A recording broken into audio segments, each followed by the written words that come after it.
Greetings, folks, and welcome to Channel Other Doc.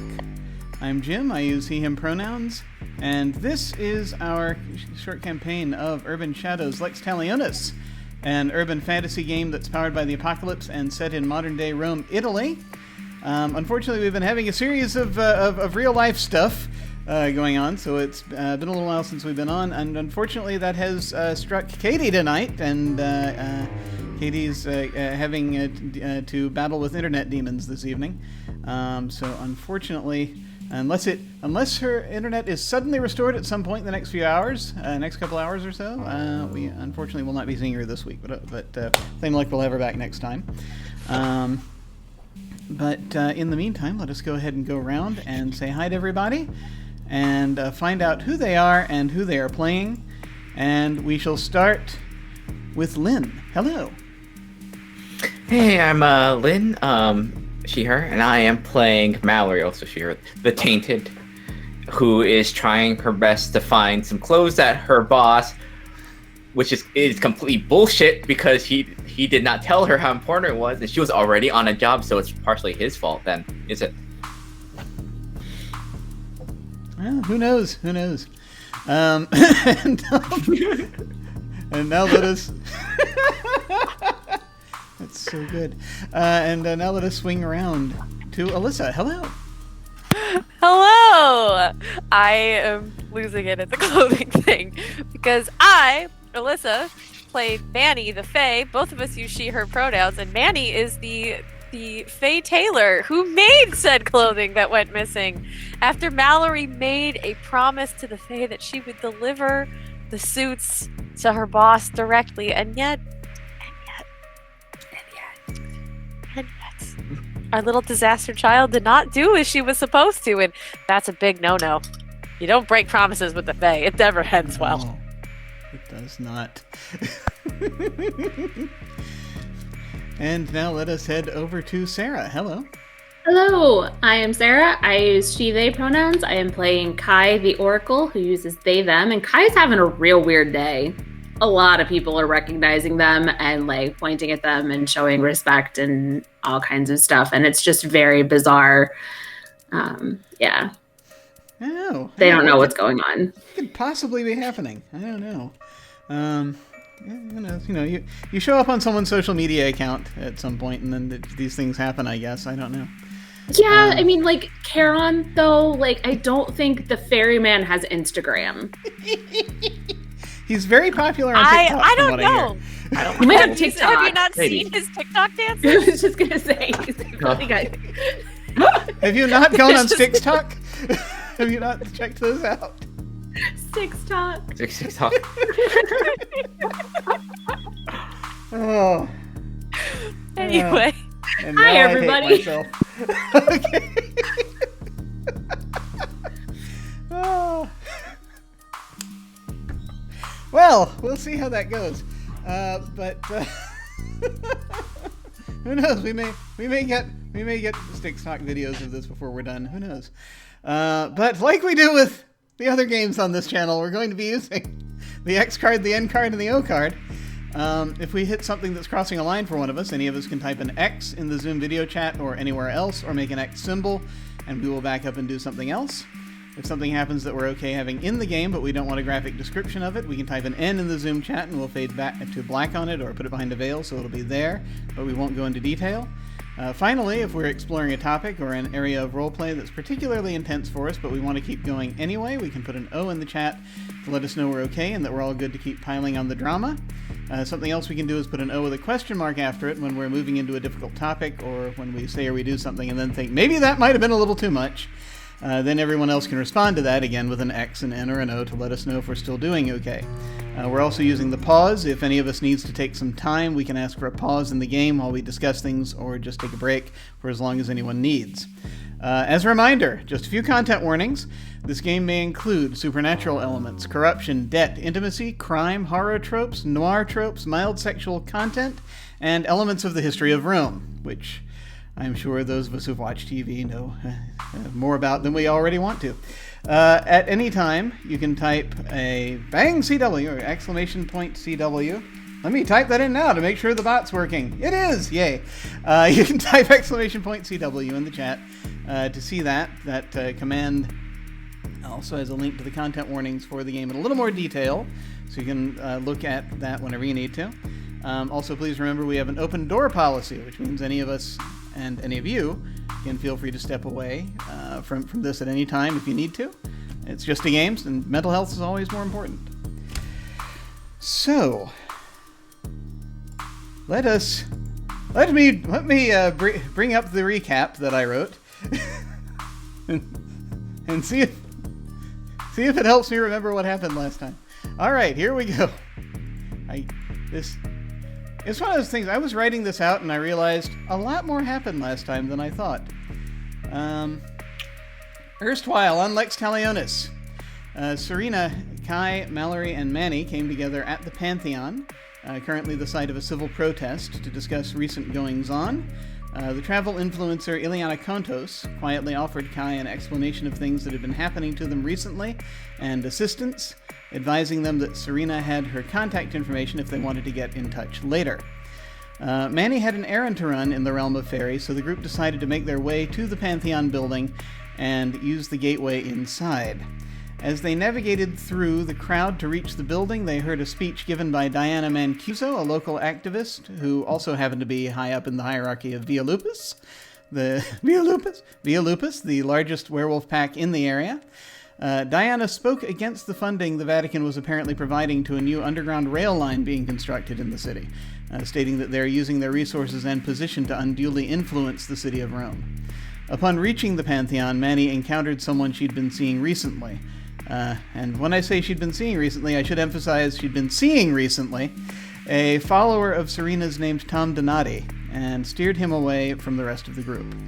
Upon entering the Pantheon, the group saw the cat Gia sitting in front of the gate. The cat noticed them and leapt through the gate, vanishing. While Manny pulled Tom away to have a private conversation with him, Mallory explained to Serena and Kai that Gia was in fact Galinthius, a former human who was a servant of the goddess Hecate. Meanwhile, Tom told Manny that he was here looking for 3 friends of his who are also followers of Serena, and usually quite active ones, but they haven't been seen for the last week or 2. He saw them voluntarily getting into a limousine near the Cinecittà film studios, but hadn't encountered them since. He also revealed that he is able to communicate with something when he stands in the area of the gateway and prays, and that most recently it told him his friends are being confined in some way. One of them, Fabia, in particular. At this point, Kai attempted to reach out into the ether for answers about the strange warning that they'd heard about Apollo, and found themselves momentarily in communication with Delfina Jenna, a local wizard and consigliere for Mafia Fenice. That was weird. It was, wasn't it? Just sudden like that. She had advised Kai that she did not consider contact with associates of Apollo a good thing, and also advised Kai that she'd be available to talk tonight at Palazzo Doria Pamphili, which I only just learned how to pronounce about a week ago. So apologies to anyone who actually knows the place, who had to suffer through my pronunciation last time. The group then decided to go through the gate. Manny attempted to use its magic to transport them to the Fey realm, but found that something had happened to the gate's operation. She briefly spotted a very small amount of drying blood on one of the gate's pillars, just before they were transported to another place. They found themselves in the underworld, near the River Styx. There, they were greeted by Count Alessandro Cagliostro, a deceased wizard and current marshal of the gate for the Undead. He began to question them about their presence, but Kai then made a dire prophecy stating that if the 4 of them remained there, the river would rise up and they would all be destroyed. Upon hearing this prophecy, Cagliostro immediately let them go, seeming to recognize something about Kai and advising that he would likely be seeing them on the morrow. They used the gate again, and this time found themselves in the realm of Fairy. There they sought out Manny's superior, Duchess Gloriana. Manny advised her that the Versace executive, Olympia Fortunato, had asked one of the Spring Fae, Jerry Thatcher, to keep an eye on someone named Nunzio. The Duchess said this means something ancient is stirring, and that it seems the Olympians deities and other beings mentioned in Greek and Roman mythology, are up to something. In further conversation with the Duchess, it was determined that the gate had been tampered with, and that Serena was apparently a descendant of the goddess Venus. That was something else that came up. Upon leaving the Fey realm, returning to Earth, the realm of coffee and pastries, everyone received the texts that they'd missed on their phones while on another plane of existence, as once again the Fey network does not play well with Italian telecom. Kai got a message from Virgil, the Revenant deal broker, saying that they'd be ready to meet in the Overlook room, a room he uses for some of his meetings, in about an hour. Mallory received a text then also from the werewolf negotiator and Serena's talent agent, Victor Benedetti, giving the details of a courier job for Via Lupus, transporting relics from Trastevere to the Capitoline Hill. Serena and Manny each received an invitation to a private spring preview event hosted by Versace at the Palazzo Doria Pamphili. And that is where we left it. That was the whole thing.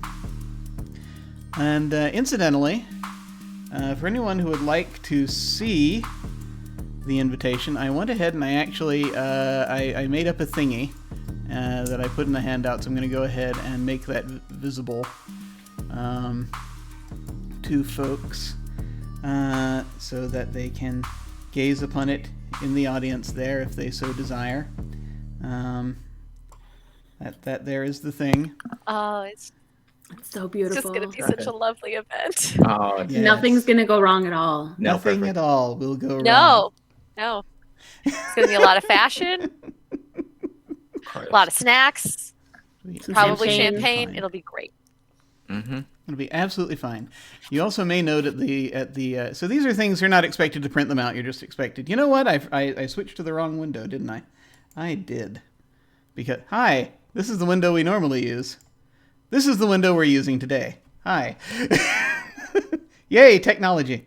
You may also note that while this is still, it's a virtual invitation, but they went ahead and they made a graphic file up. You show that also gives you something called Velvet Room access. So that's a thing. If any of you have been to the Palazzo, which they do let tourists in, then I will tell you a little bit more about what that means. But that's up to you to decide if that has been the case for you. And now I shall make it vanish. There we go. At least for those out there.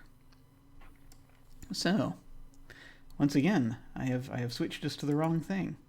There we go. Hi, how's it going? I'll get it right. I'll get it right sooner or later. I'm just going to blame the fact that we had a good moment with Styx Talk, and that has been... Yeah, Styx Talk, I'm still just going to lose it. Brian, I just imagine Manny it says that to Serena, like, oh, wouldn't that be funny? And just like, Serena's just like, okay. Serena now is preoccupied with what she is going to wear for this event, and is going to, I think we'll just say that is going to head off and see to that. If nothing else, because her agent is actually just right outside, because the protest is it's winding down, but they're the werewolves are still out there. So that if need be, if she wishes, she can coordinate with him on that. We'll find that out later. But yes. So so the rest of you are still hanging out in the Pantheon. There are a few cats kind of also hanging out still, but not as many. It seems that those that are left are being shooed out by a couple of city employees, who normally aren't worried about this kind of thing so much, but there were a lot of cats today. Sorry, everybody. It's hard to know. It's hard to know why that's the case. But yeah, there still are a few hanging out, behaving like cats. So, what's they all doing? I was gonna say, so Kai's just they've got a thing in an hour with the random person who wanted tarot reading. But I kind of just kind of turn to Mallory and Manny and go, and so it's kind of weird with everybody, the thing with the dead guy and just being super respectful, and then the Duchess, all that's gotten very strange. Yeah. Kai, Tesoro, tell me, are you hiding any, like, secret powers? Is there... I mean, like, obviously you have I mean, like, bloodlines or... I not that I'm aware of. I've just always, you know, I've got the tarot readings and the oracle stuff. You know, and I've just started having nightmares and maybe some visions and all, like, you know, seeing phrases visions. and stuff. Visions, yeah, that's the word I'm aiming for here and trying really hard not to say. That's all very new. So I don't know if I'm hiding a power. It's not intentional. It's because I don't know about it, and it's started recently. And the whole thing with very powerful creatures suddenly having a lot of genuflect and respect for me is also very new. I mean, I command some of it as being part of the community here, but the whole thing with the Marshal of the Gate normally, no, not normally a nice, not dude. a good one. No. And then the Karen pointing, that also new, weird. Yeah, I don't. I don't want to scare you at all, but nothing good has ever come after those words. Because usually when I have to find people like that, usually they're very important and they have something my bosses want. So does your boss know about me? Could it get worse? I mean, let's hope Mr. Sharp doesn't. They are not incredibly tight-lipped. So it might be a good chance. Fair. I would just edge on being cautious and think that everyone knows, because apparently a lot of people know. Maybe the cat knows. Except for me. And the cat. Yeah. She does not keep secrets particularly well. I gathered that. I'm gonna.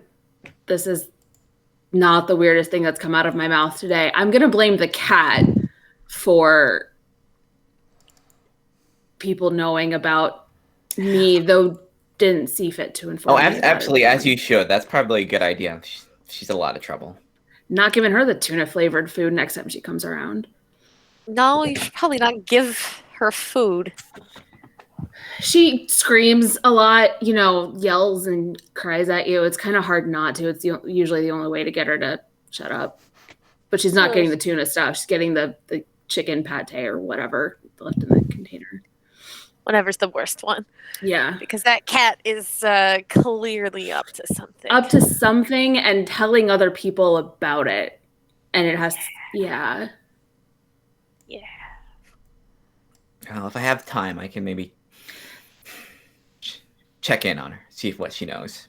I would really appreciate that, Mallory. I really would.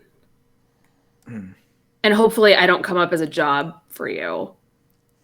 Oh, that would be bad. That would be really... You would tell me, right? Sure. Maybe. Mallory. Can we have a salad maybe out of that? All right. I mean, on one hand. All right. Good for you. I'll give you the heads up if I have to. Thank you.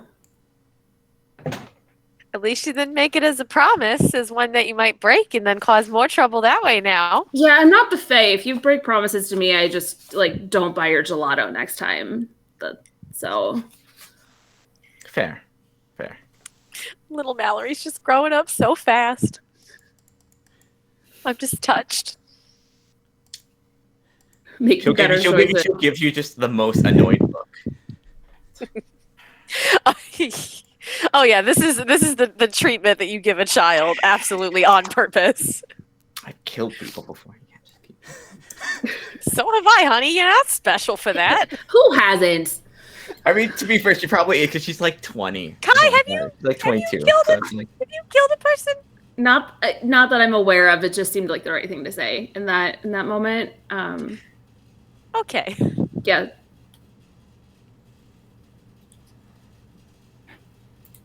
No. Thought about it, but no. Everybody's thought of it. Everybody's thought about it. Everybody's thought about it. Yeah. Yeah. All right. Well, I should probably go back to the shop at least. You, Mallory, should probably find those suits. Yes, Yeah, do and you need some help with that?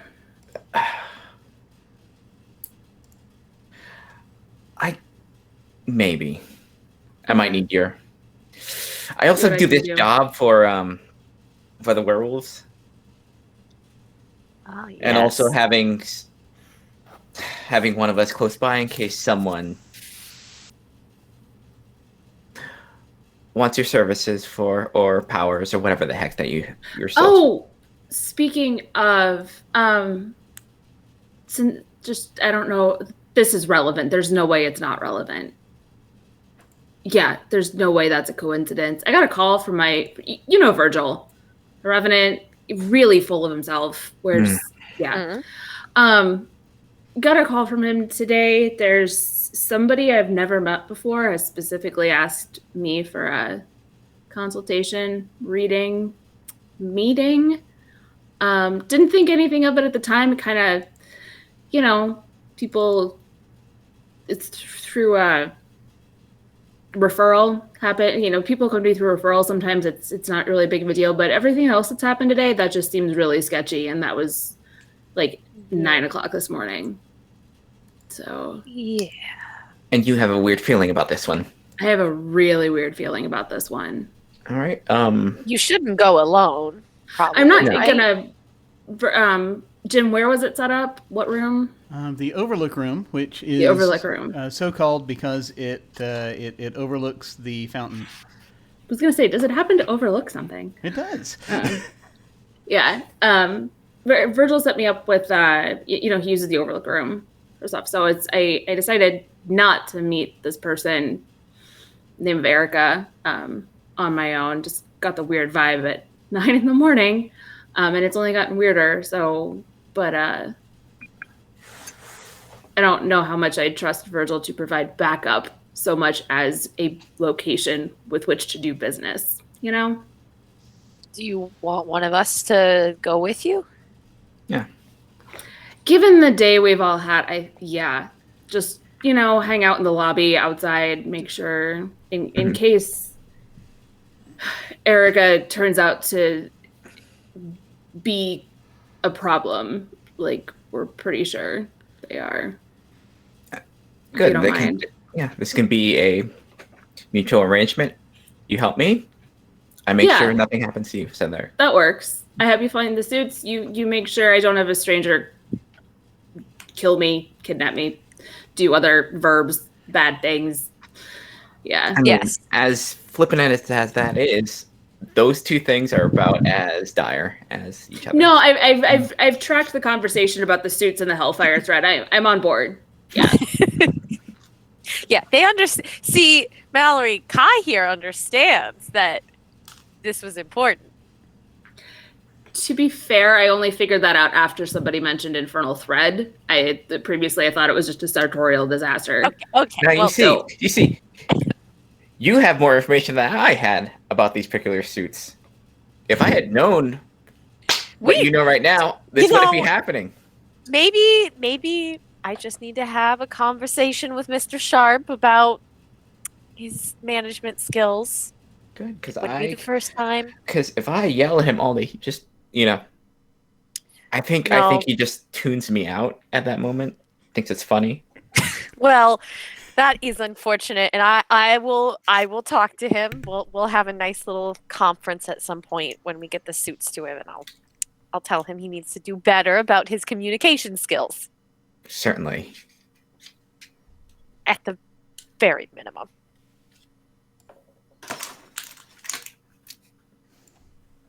Well, where are we off to next? Because I eventually need to find Tom. I think I owe him an explanation. Or several.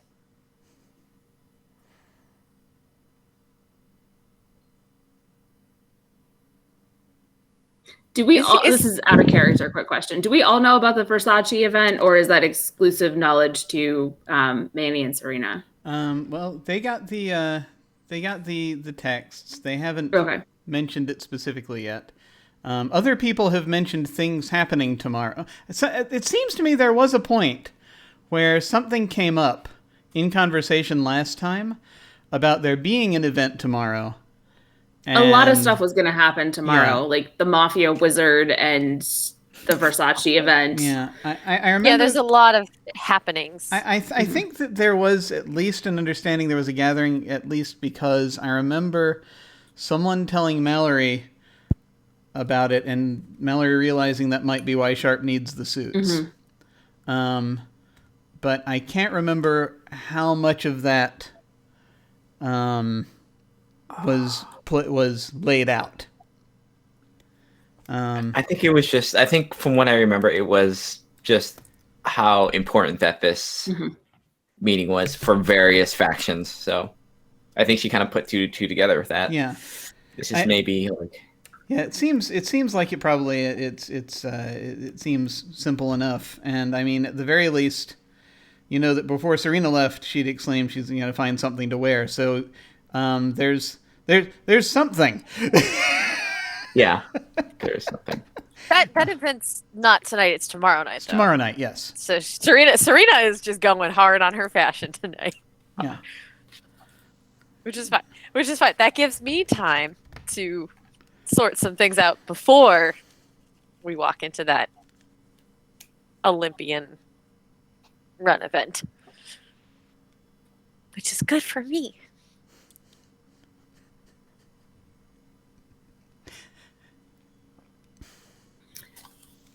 But I will also, once again, just as a reminder, and I know you just saw the thing, but the invitations also say that each person who has an invitation can bring at least 2 people, so that they're up to 2 people. So that's its own. Yeah. Thing, so anyway. Well, I'll show them the invite and be like, so this is why Serena was off in a hurry. Oh yeah, she would be. Well. I don't doubt that she's going to do like a fashion show, a tour through her closet on Instagram tonight. Oh yeah, no, that's a given. I'll have to turn on the TV and find it. But regardless, it says we can bring 2 guests. Now, do either of you have clothing appropriate for a Versace event? Or do I need to provide? Oh, I already have something.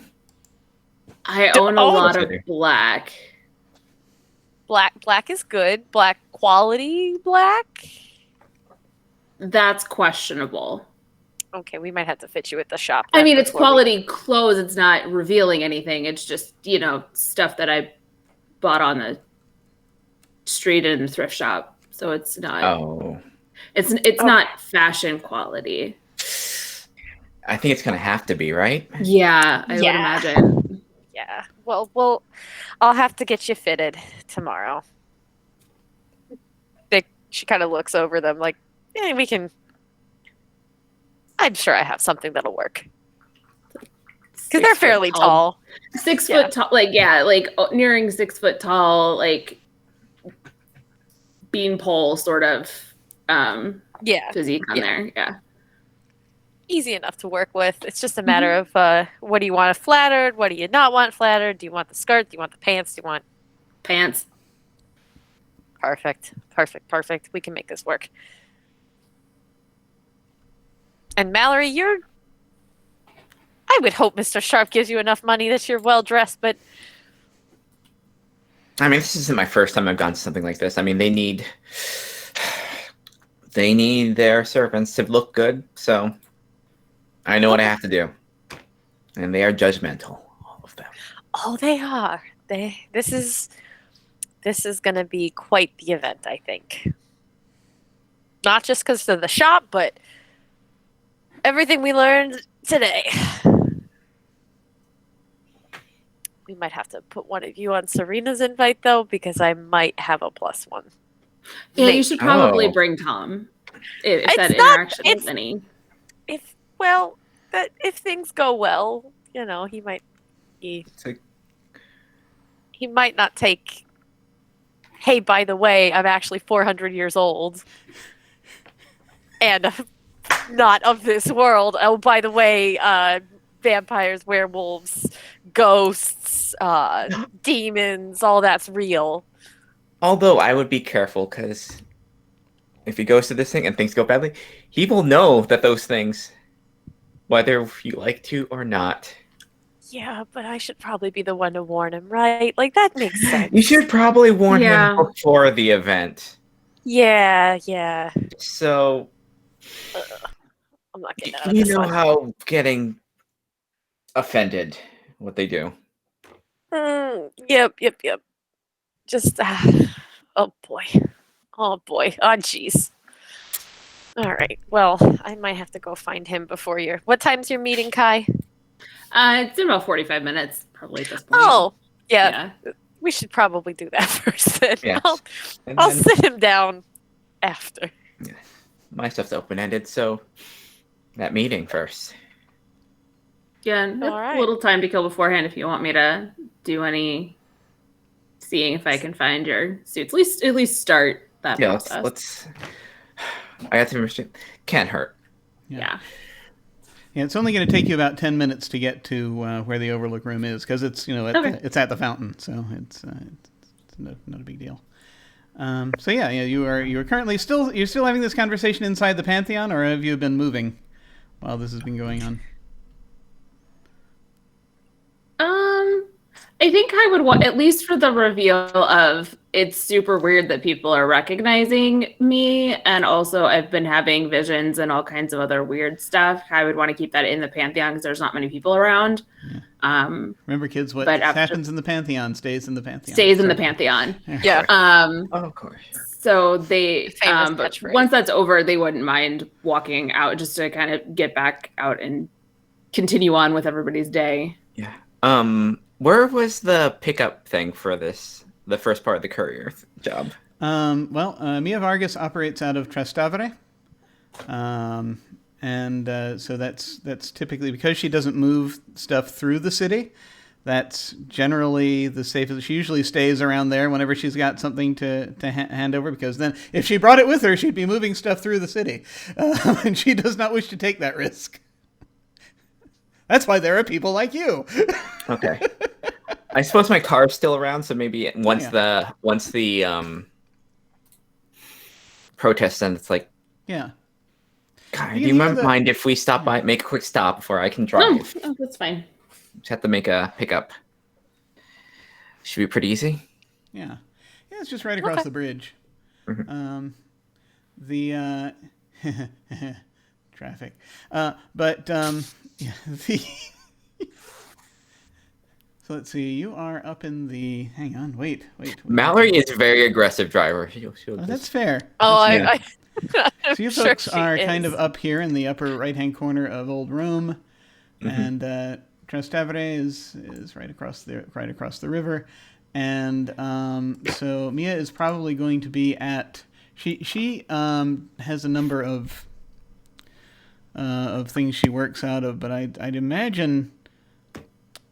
What kind of location do we think that does Mia have, like a warehouse, or does she have like a or does she work, have some sort of other business as a cover or something like that? What do we think? I think she owns a bakery. Bakery. That actually ties in beautifully to everything else that's been going on. So Mia Mia apparently is in on the bakery network. So she uses the bakery as a cover, and it's perfect for Trastevere because there's there are a bunch of tourist things out there, so it works nicely. So as you kind of will head, it's going to take you the round trip. So you want to take the round trip first before doing the meeting? Is that what I'm hearing? Okay. If it'll work, yeah. I think you could probably do if you're relatively quick with the meeting, then you could probably make it back and be there just in time, I think. Yeah, it's usually these pickups aren't incredibly chatty, so it's just like, here's the thing. Yeah. Don't do this. Okay. All right. So away we go. So you're going to be heading over. He says as he experiments with more music. You're going to be heading over. And into the thing. Let me see if it's actually... Yes, it is. Good, excellent. So yeah, you are you get out of the Pantheon. There are the protest is breaking up, and there are a few people that you can kind of tell are werewolves still hanging around, but most of them have gone at this point. The reason you can tell that some of the people still hanging out are werewolves is, of course, that reaction that people have where they're kind of like sort of standing back a little bit, but they don't know quite why. And that is a thing they can turn off, but they have to think about it. Yeah, I think it's a similar thing that probably Mallory has, is like discomfort, especially like anyone that's like very religious. It's like, what? Yeah. So yeah, totally. No, you're gonna be able to sort of in the wake of that, you're able to get out, slip out, and down over to your vehicle, and you get into said vehicle, and you drive your way across one of the bridges. Sort of down through the south, winding around different locations. You can see the Colosseum from here, and you you come around, are crossing the bridge over into Trastevere. There are a lot of that neighborhood. There you have basically college. Think college town, but a lot of the colleges here are transplant colleges. They're actually, like American and what have you. Yeah, this is I think why she lives in kind of that area. She tries to pass herself out as like some art student or something like that. Oh, cool. Yeah, no, totally. Because she can carry around that that tube backpack thing. She's supposed to put paintings or piece of paper in there, but excellent. So, I'm not going to make you hit the streets because you have an appointment. So you're good here. In your attempt to locate Mia, you know where the bakery is. So you come around. You see that, of course, there is ciabatta in the window because today's bread is on ciabatta. The network. On the network. I'd like to get just a little bit for me, for the ride back to this meeting. So yeah, prepping myself up. You pull up in one of the parking areas and you walk down, and because like a lot of these areas, these sort of areas, I would imagine there's a little more parking provided out here on this side of the river since this is newer. But you get to your parking area, but it's still sort of they have this set up where they want people to be able to walk back and forth. So you head down. You head to this bakery that seems to have just sort of a pleasant aroma coming from it, and you head in, and you see that I imagine Mia has a couple of employees that work here to kind of just help do the cover. They actually have to bake bakery stuff. Yeah, it turns out that if you have a bakery as a cover, you have to bake bread. So this is the thing that they are doing. I imagine it might be someone Mia is either related to or is friends with. This is probably friends with because I think I remember where I was placing Mia. Mia's from Europe, but not from Italy specifically. Europe-esque.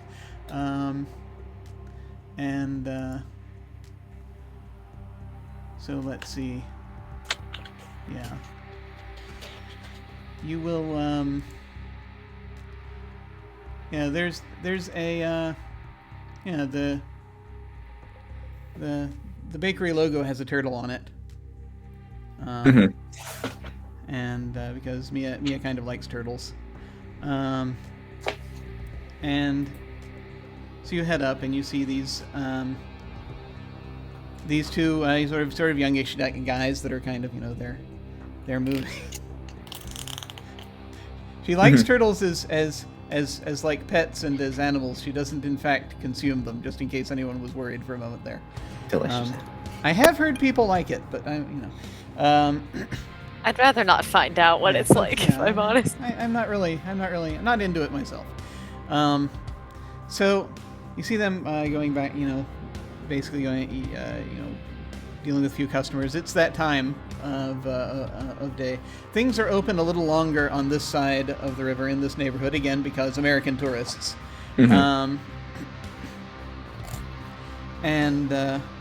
So you're there. There are some customers. There are people behind the counter. There's bread. What would you like to do?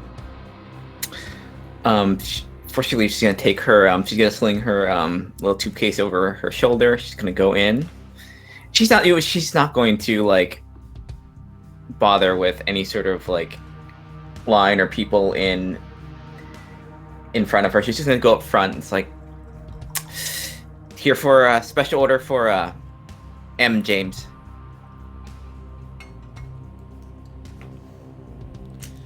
He sort of looks up.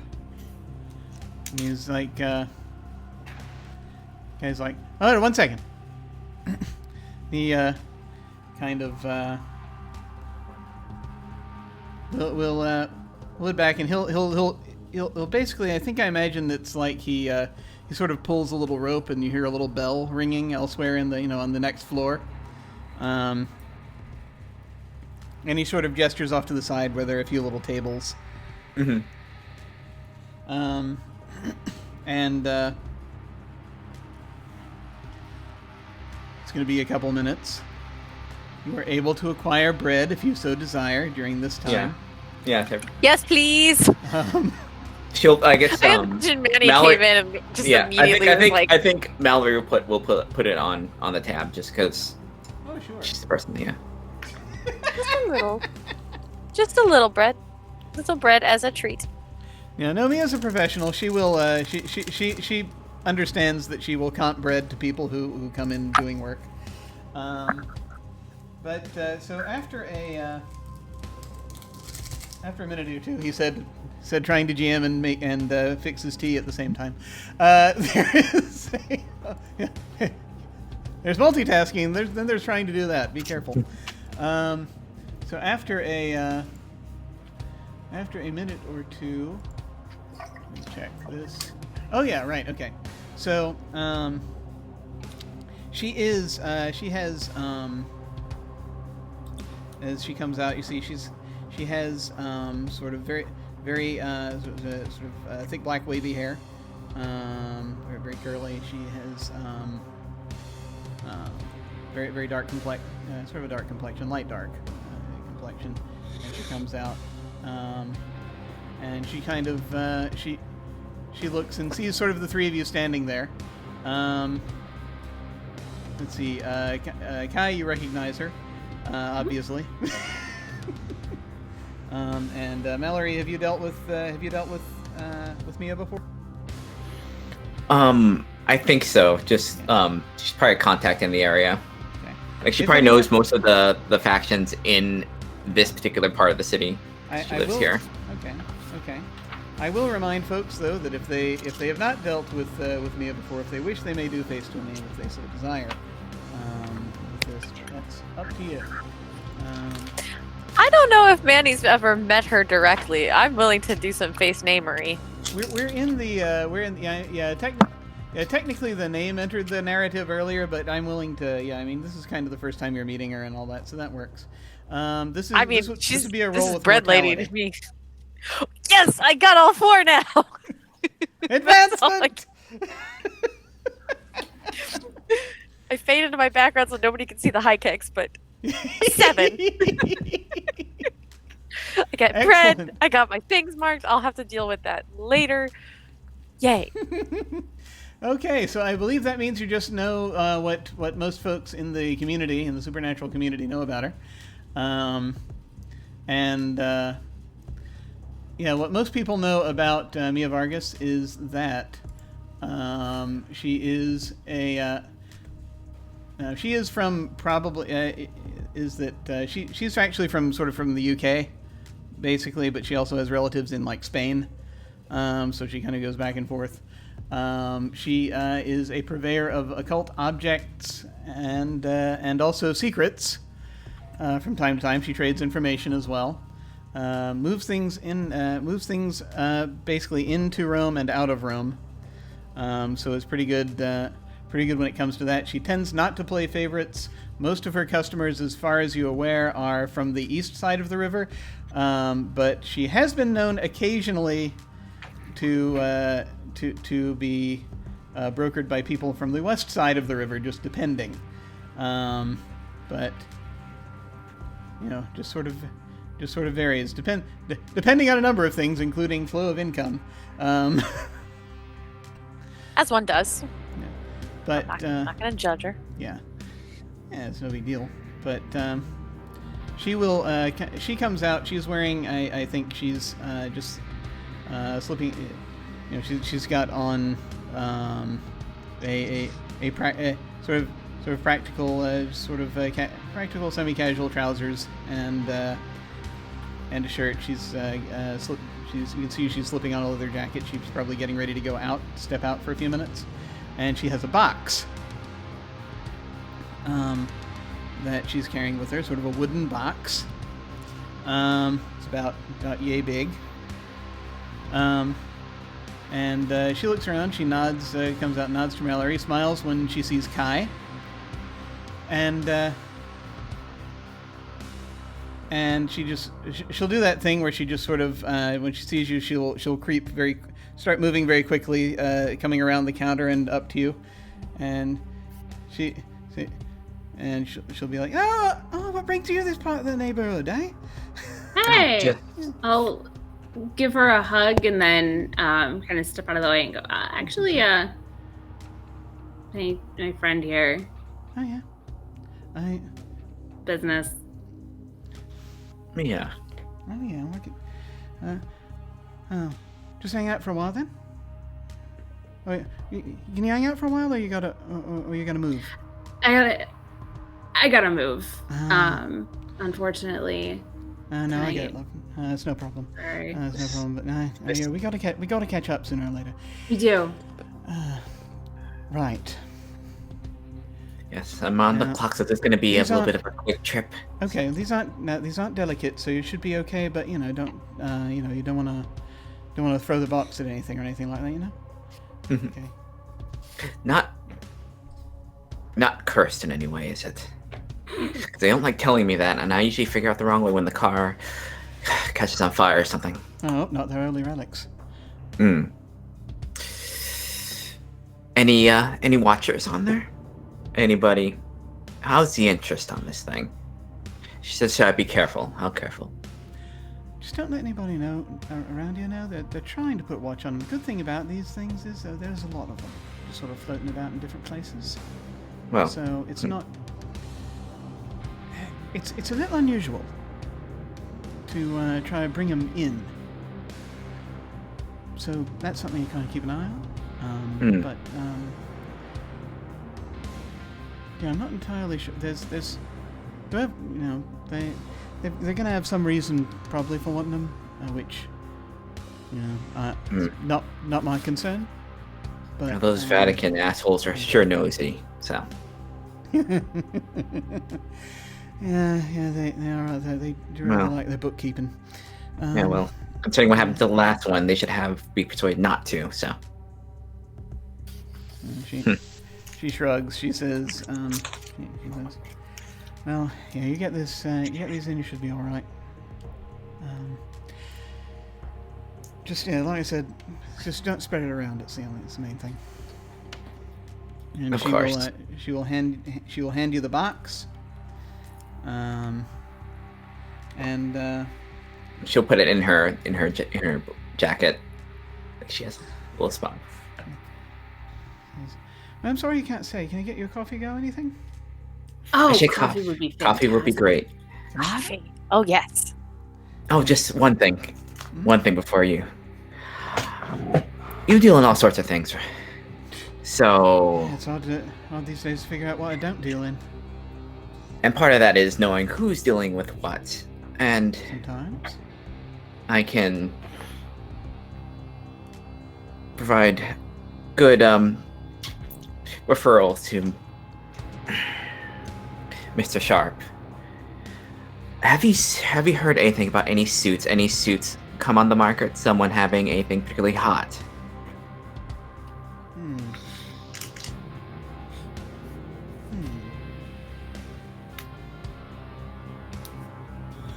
And she's going to stroke her chin for a moment. I'm going to ask for something slightly out of order here, because I think it will be helpful for figuring this out. I know you're already here, and you have in fact already found her.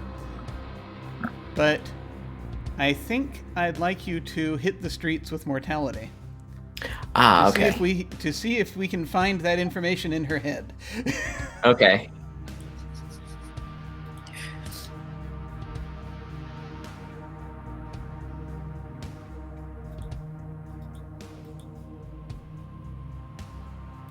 Roll mortality. All right.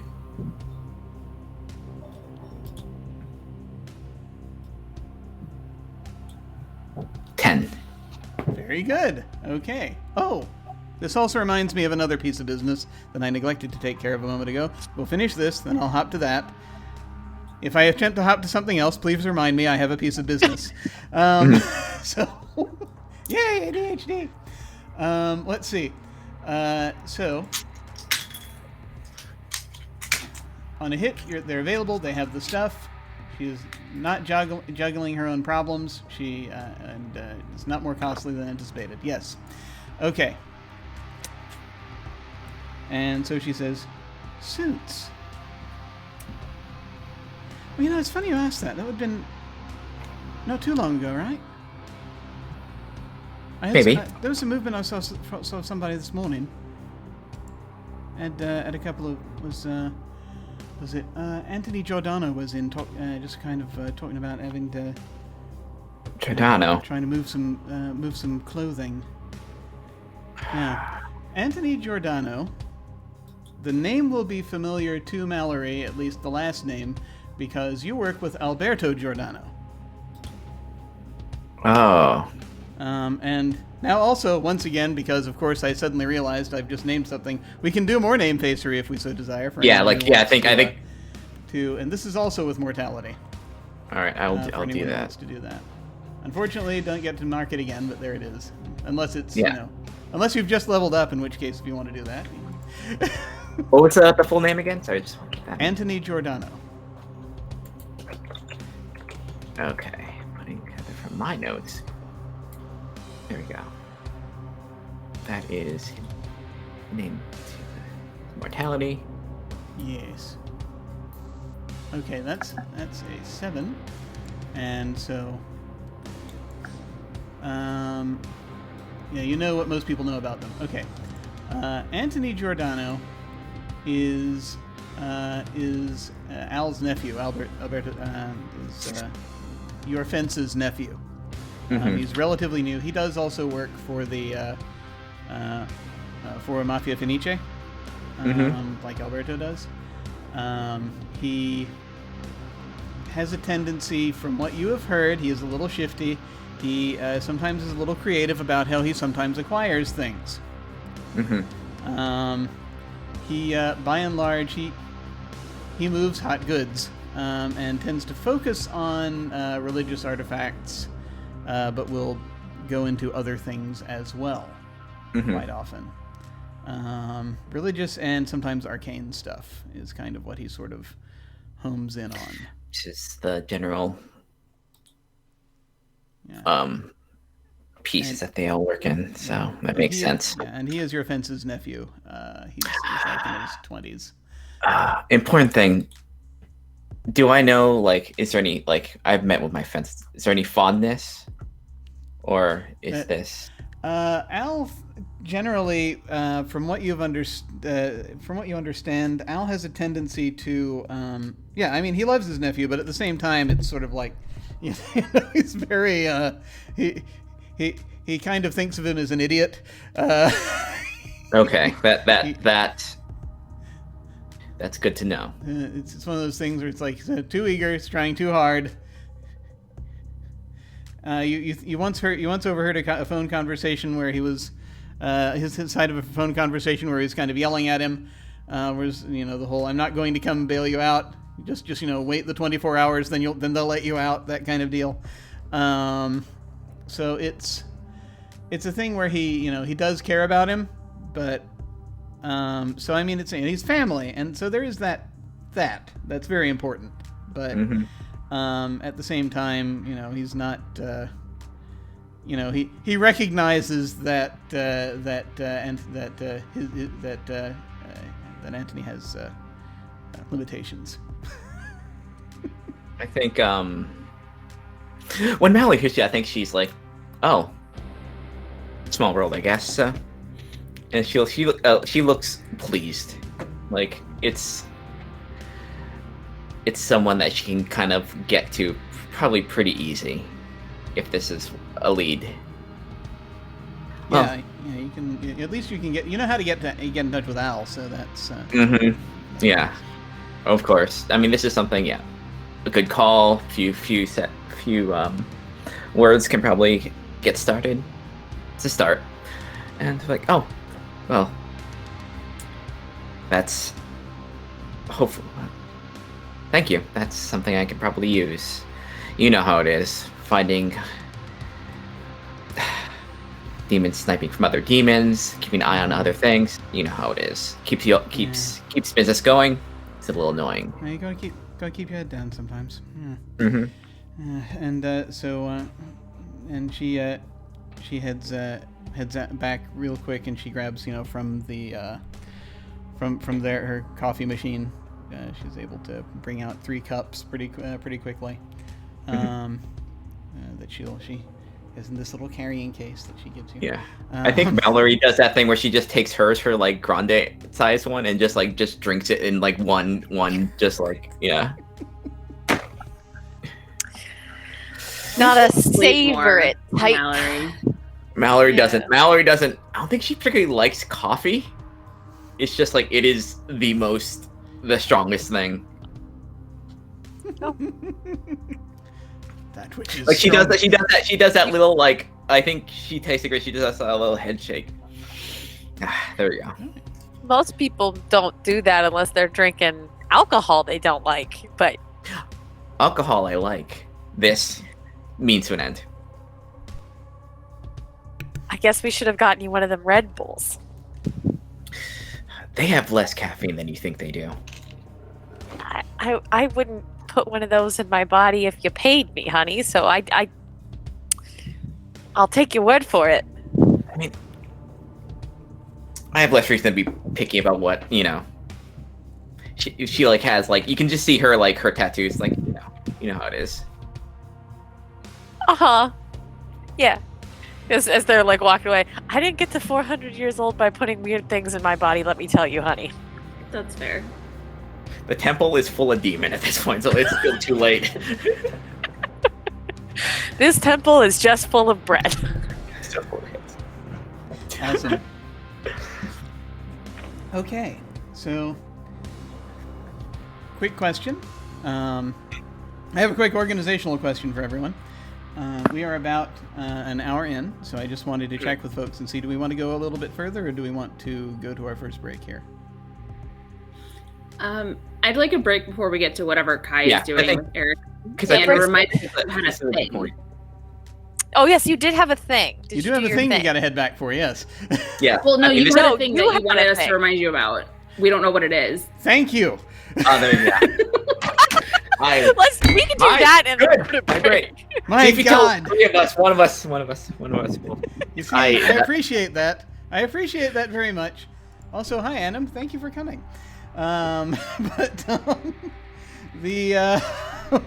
Yes, the thing that I neglected to mention. There's a piece of housekeeping that we need to do from last session that I noted is that, and this is in fact, Kai went into the Pantheon was in the underworld and rolled to investigate a place of power and got over a 10. And the thing I neglected to mention, yea, though things were revealed at that time, is that on a 10+ you can ask the MC one question about the schemes and politics of the faction in question. Mm. And so this was the power faction. And so if you like, you may do that. Obviously understanding that you were investigating the Pantheon at the time, if you want to... The hell is with all the cats around here? Like, what's the scheming with the cats around the power? Because Kai's, as Oracle, is part of power as well, so I think that kind of ties in, is why are they here? So, I think that from the perspective of the power faction, basically, the idea about from what they've been able to understand, and perhaps you're remembering this having been mentioned before, is that sometimes beings who are servants of a particular ilk gain a following of other beings of a similar ilk, but are not necessarily servants of deities or or demons or what have you. So, like, if that servant is a cat, they may attract other cats and be able to communicate with other cats.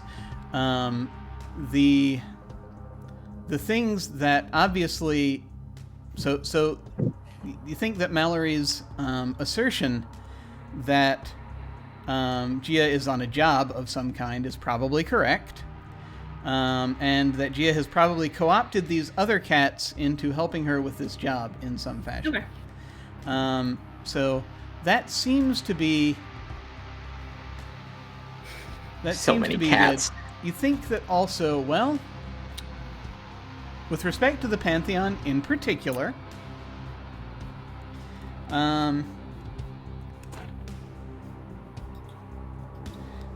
Gia might have done something while she was there, possibly. If she was on some kind of job. There was a reason she was at the Pantheon. Because didn't she walk in and, like, went somewhere and then just poofed out of existence? She went through the gate. Right? Through the gate. She went through that gate that you then went through. And the gate itself was not functioning correctly immediately afterward. Cats, man. And I don't know if Manny has mentioned the dried blood or not. I forget if Manny has, but I'm pretty sure she did. yeah, I think you when did, we ended up in the underworld, that was kind of bad. Yeah. Yeah, you are kind of remembering that the cat did draw blood just before it left your presence. Oh. On Serena. On Serena. Cool. That's blood magic. Good. So, there may be a thing going on there. That is some ritual or something that might be affecting the operation of the Pantheon. Super. Or of the gate, rather. Super good. Good stuff. Good stuff. But that said, do we want to go ahead and do the thing that we were doing, like the hourly break thing? Mm-hmm. Okay. Sure. Good. Right, Good. we'll do that. Sure.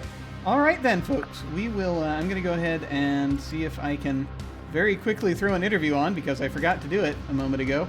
And by a moment ago, I mean an hour ago.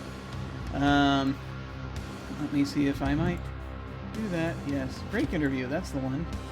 And we're going to go to the one that I picked out, which is that one. And I will put it there, and I will click that button, and then it will be ready. All right, folks, we will see you in a little bit. Welcome to the break, folks. I have with me today Kiana and Lauren here from Salty Sweet Games. Welcome. Hello. Thank you for having us. Yay! We just wanted to talk for a little bit about some of the awesome stuff that you folks do and have been doing. And I think the first thing I wanted to find out about is how each of you kind of got into the whole streaming thing, and when it came across your radar and how you then decided to do it. And whoever would like to go first may do so. Yeah, I'll go ahead. So I think it was maybe 2016 or 17. I actually can't remember now, which is really funny. But I was on Tumblr back in the day, and I came across fan art and fan fiction about this game that was going on. And I was like, a game? You make fan fiction about a game? And so it was actually a D&D stream. So I tuned in and started watching, binged the crap out of it. It was over a summer, and I was just blown away. I had never been exposed to RPGs before that. And so I got on my Twitter, which also had been gathering dust, basically. And I started following a bunch of streams, their Twitter accounts, and other geeky gaming people. And I was reached out to as like, hey, we accept new players, people new to streaming. If you're interested, like, we have a spot for you. And I was like, oh my gosh, that's so nice. Oh wow, these people here are so friendly. It's so different from the other communities that I used to be part of. And that was my start. It was just somebody offering a hand, which is, I think, a spirit that we try to keep in mind as we've gone forward. So that's how I got into it. Cool. Yeah, I was actually pretty similar. So a YouTuber I really liked started talking about a D&D game they were in, actually on the official Wizards channel. And I was like, what's D&D? Huh?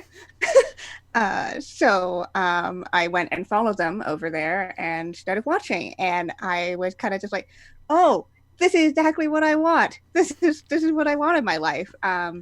I think this was first year of university, so I was kind of going through a minor existential creative crisis, having moved away from home, moved away into a totally different place and in a different point in my life. And so I watched that show for months and months, and then and started using my Twitter, which I had only used to do really weird tweets. You could probably find them. I wouldn't recommend, but you could probably find them. Going to start searching right now. And I got followed by a stream, and I went to go check them out. And it happened to be the stream that Lauren was on, actually. And so I started watching, and I got hooked, and I would watch the shows every day, even secretly at work when I wasn't supposed to. And then this channel had open viewer games. So I got up the courage about half a year after I started watching and signed up for it. And then I got in and did my first game streamed. So I think that would have been my third game ever, because I had one game that I tried to play in and had to nope out of. I ran a home game for a year, and then I jumped into streaming. So been baked in right at the beginning. That's awesome. So how did we? So how did the transition go then from playing in these different streams to then actually actively streaming yourselves and such? That was very much about, I think, wanting to be in charge of our own destinies in a way, because both of us have had experience working for other streamers, like on different kinds of teams, whether it's social media or production or community management, all sorts of things. And we decided that kind of the best way to get out the content that we wanted was for us to be in charge. So we kind of crash coursed through everything. Like Kiana learned how to make overlays, and I learned, the broadcasting software, and we kind of taught each other different things, sought out our friends' advice on it, and just dived in. Yeah. I mean, like, we've had some really, really good experiences with the other communities we've been with, and also some negative stuff too. And like, it's so hard sometimes to just have that bit of like safe space for yourself, and creating that safe space, and be able to do whatever the hell you want. So that was really kind of, we're like, one day we were like, let's make a channel together. We'll just have it as a placeholder until we want to really go gung-ho on it.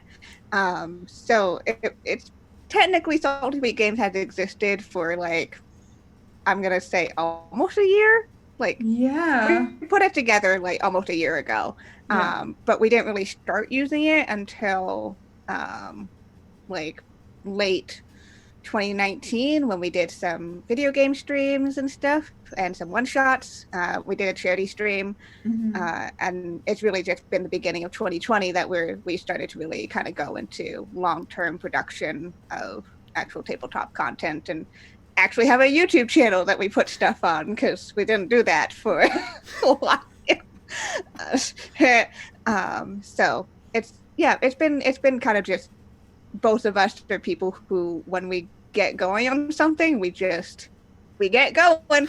Yep, absolutely. That was awesome. And I think I remember seeing one of those early streams. I think it was Monster Prom, if I remember right. And that was just such an utter delight, just sort of watching that. And it was like, you definitely have something there. Definitely need to keep following that. Awesome. Well, if folks want to find your stuff online, where should they go? Twitter.com/saltysweetgames and twitch.tv/saltysweetgames. Yeah. We're both there. Obviously there's shared stuff, and then you can find us individually, where we also just retweet our stuff from Salty Sweet Game. It's just a lot of back and forth on all three accounts. Awesome. Excellent. Well, folks, definitely go and check that out. In the meantime, I'm going to throw things back over to me, probably. Either that, or if we're still running around panicking in the background, it'll be a nice moving image over whatever it is that we're doing right now. But in the meantime, folks, take care. We'll see you later.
Greetings, one and all.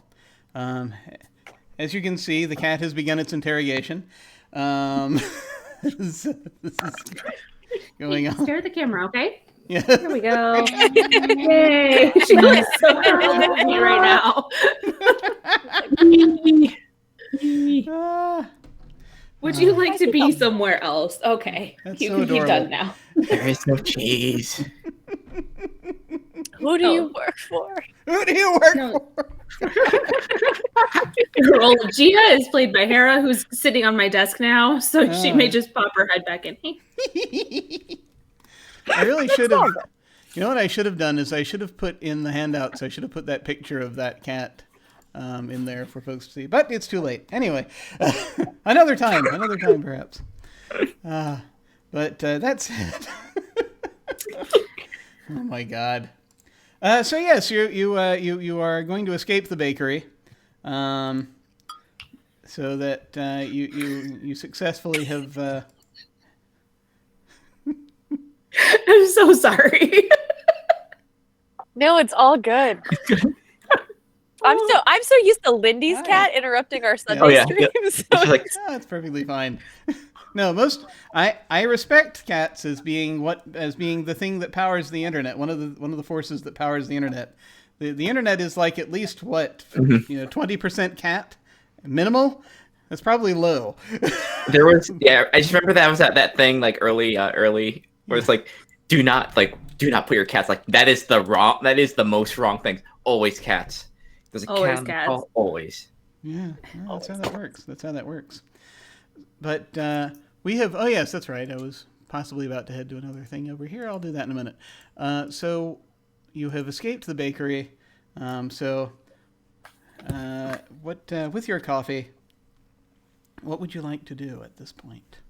Oh, Oh, go ahead. you have an appointment. We have to. Yeah. Right there. Yeah. All right. Do you have a way of getting a hold of this Anthony Giordano Oh, character? yes. Yes, I do. And that's a later I thing. figured.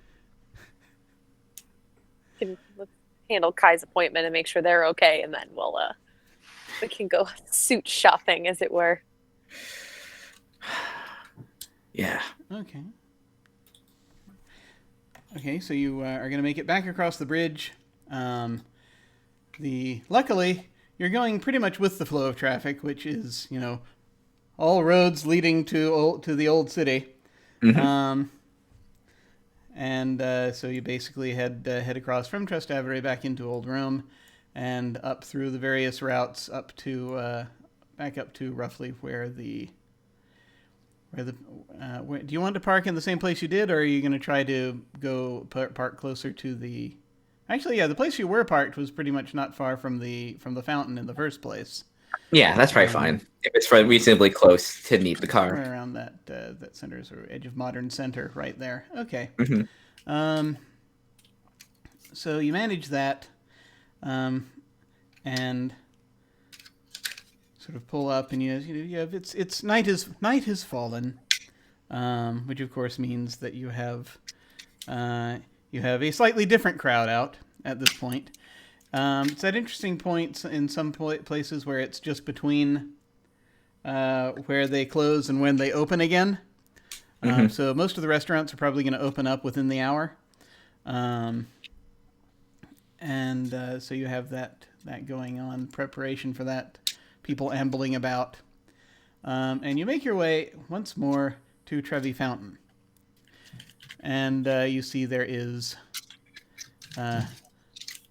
once again still many tourists around said fountain.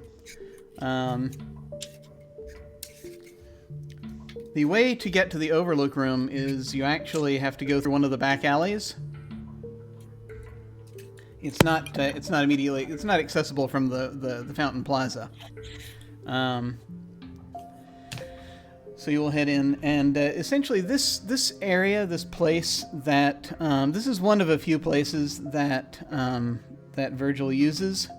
He sometimes will use an overlook room. He will sometimes use there will sometimes be other settings that he uses, like sort of more of a sort of a bar lounge type area. There's a lounge that he'll that will happen in a different building, and then there is a few blocks down. There is the vault, as he calls it, which is for excruciatingly secure meetings, which I'm going to imagine none of you have been in the vault, probably at this point. But it is a thing that happens.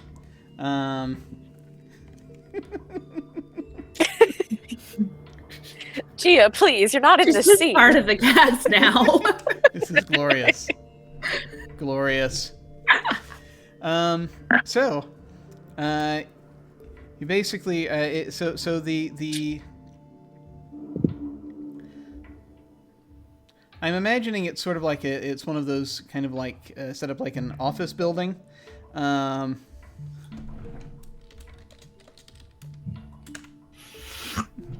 But you have, sort of an office building where it's got, you know, the private rooms for different companies type deal. So you sort of have to go and get buzzed in. So you'll probably,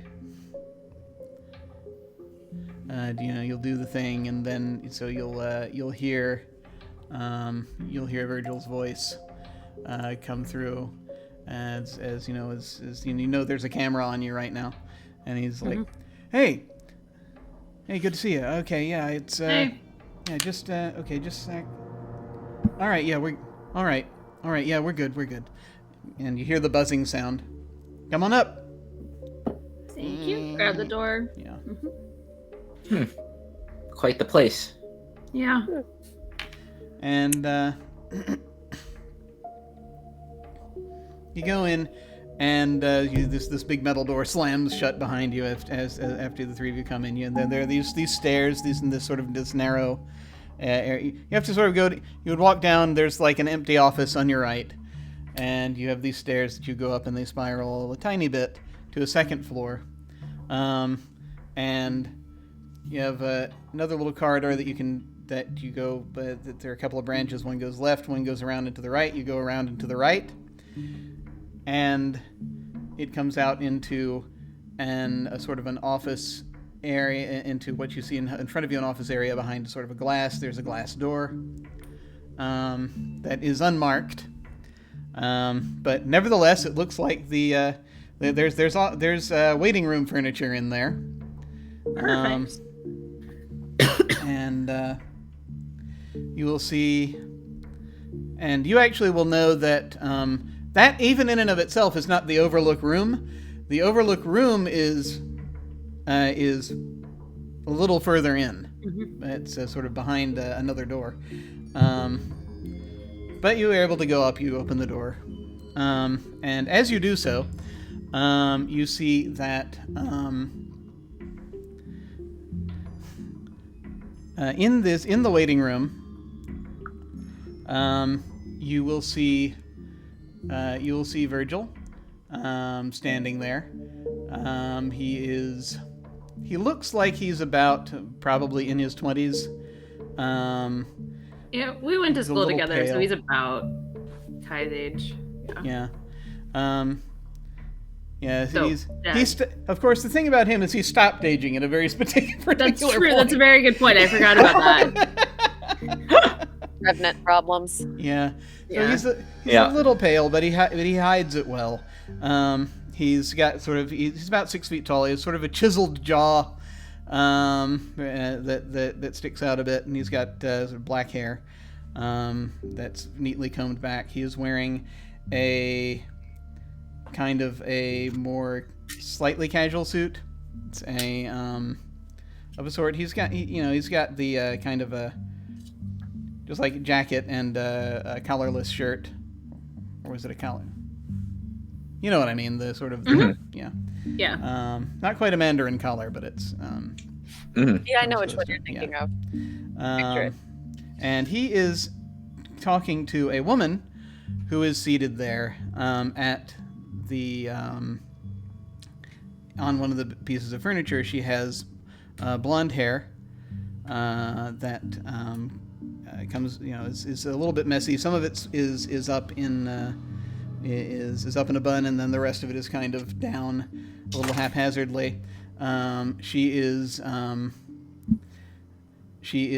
generally will go around. She has a tank top and sort of a big bag she's carrying with her. She's wearing shorts, and actually we're heading into spring, so she's probably wearing pants actually at this point.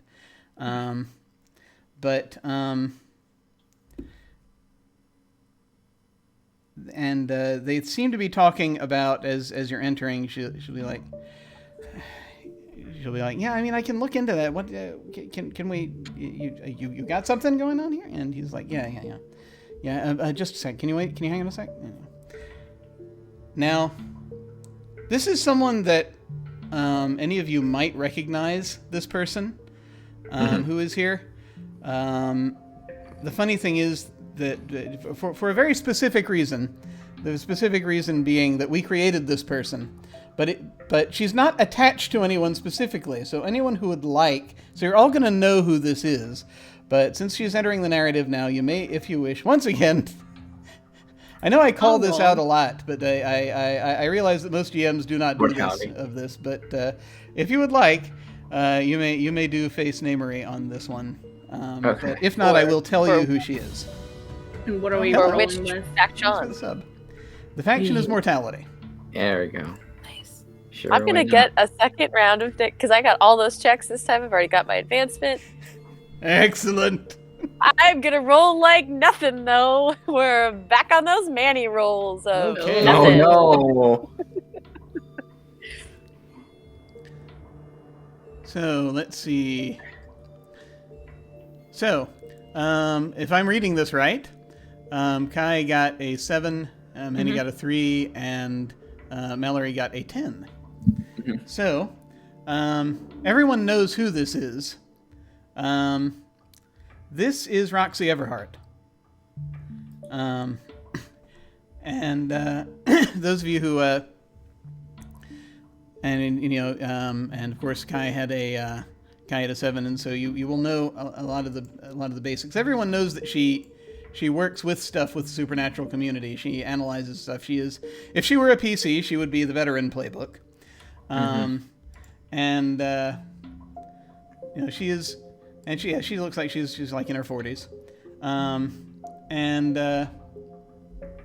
The thing that most people in the supernatural community know about her is that she apparently can manufacture magical weapons and ammo, things of that nature. She apparently is very much into the whole defense thing, if need be. Interesting. She is a she deals somewhat in antiquities, but is not. She's very much more about just moving things through her shop quickly.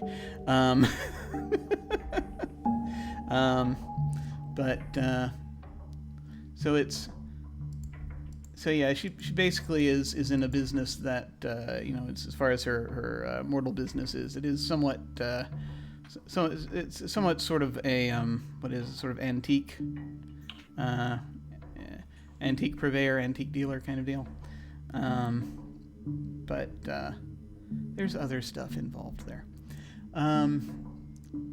So since you got a 10, Mallory, this means that you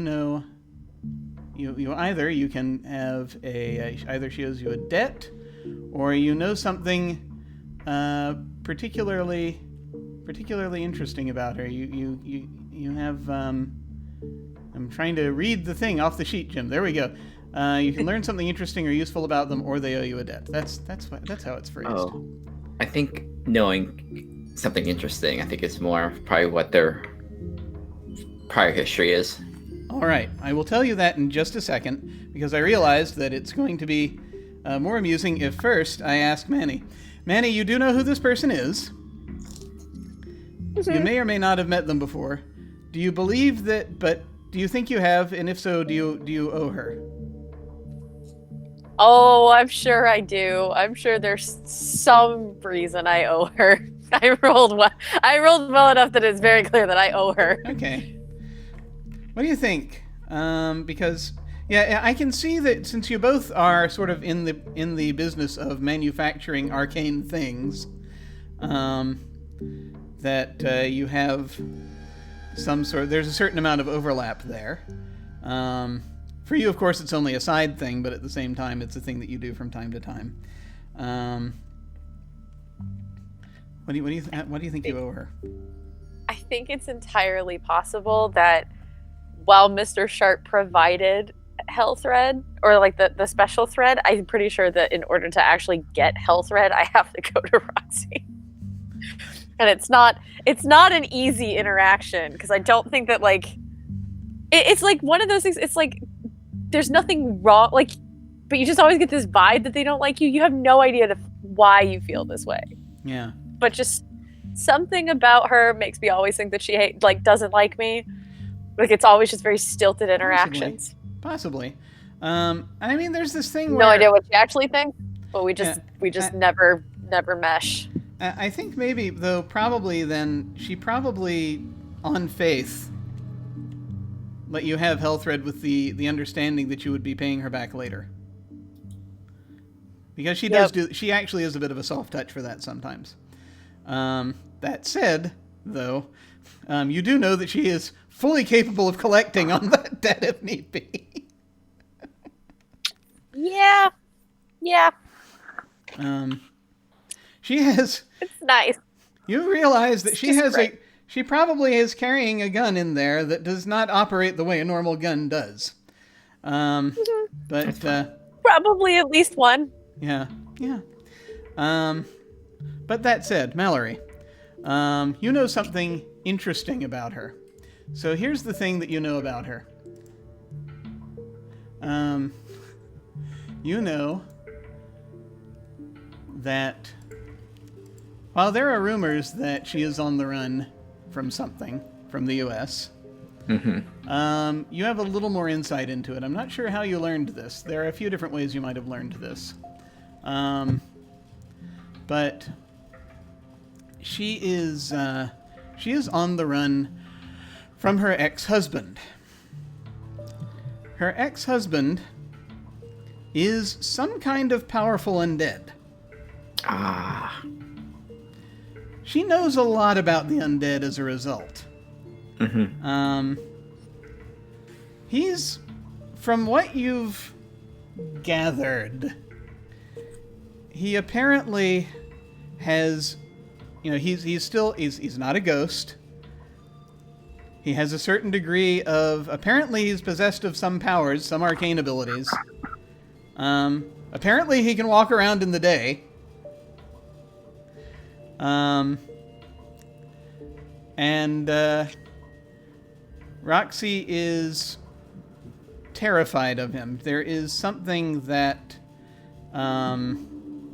she's very much just basically where she's done a lot to try to secure her position anywhere she is, to try to make sure that she's keeping an eye on things, especially stirrings with undead-related things. This is one of the reasons, actually, why she's become so good at manufacturing arcane weapons. Yeah. I think Mallory might know, because I think she's probably fairly, like, knowledgeable any of the in these circles that are from home. So yeah, she's from just kind of we'll say generally south of New England, as we had said, sort of. Some folks think she's from Brooklyn. Some folks think she's from Jersey or Rhode Island or something like that. It's said that she sometimes modulates her accent, so she could be from a number of different places. Who knows? Who knows, indeed. Yeah.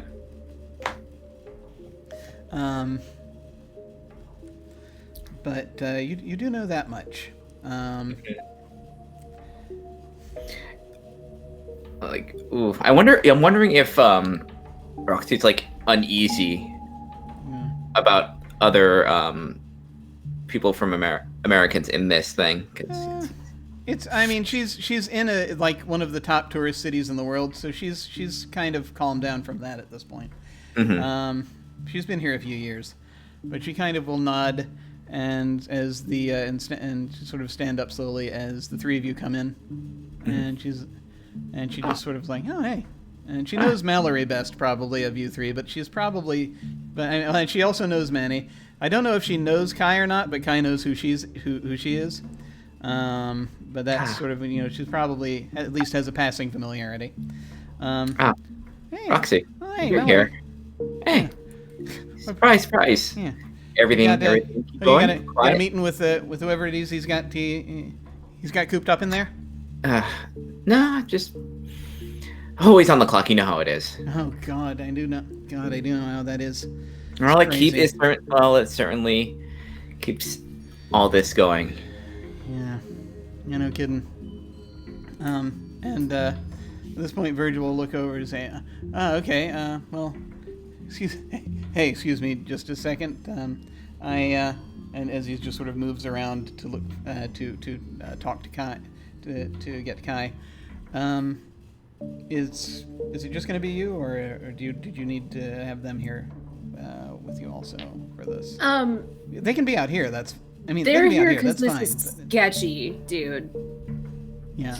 So No, that's not a bad idea. I think in the room, in probably case. just me, because that's how this rolls, but felt like having some, not that I don't trust your impeccable taste in backup, but I figured I'd bring some of my own. Hey, totally your prerogative. Thanks for setting this up. Appreciate problem. you giving me a space to do this incredibly sketchy person. Well, we'll see how it is. And like I said, if anything starts to go south, I'll step in immediately. Okay? Thank you. Yeah. All right. You ready? Yep. Okay. And he just sort of turns. We'll be just a few minutes, and she's like, "Have fun," and the two of you will head into the room. I think I think Kai probably notices, especially maybe that like once like Mallory knew who it was, like her like posture just ended up being like really casual. Like it's Roxy. It's not a big deal. I thought I was expecting somebody more sketchy. Oh, Roxy's not who I'm doing this for. Yeah. Hmm. If it was Roxy, I would have been chill. We would have needed the backup. Mm. So. Yeah. Virgil, who is this? The Erica something? Yeah. They gave the name Erica. Okay. And it's still. I mean, I'm guessing hunter of some kind. Okay. What? Yeah. It's best I can figure right now. But I dealt with those before. Yeah. And so he will lead you through this sort of. There's a door. He has there's a button he presses.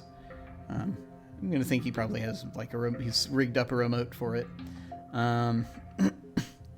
There's this sort of back door that looks kind of like, if you're going into the dentist's office and you need to be buzzed in type deal.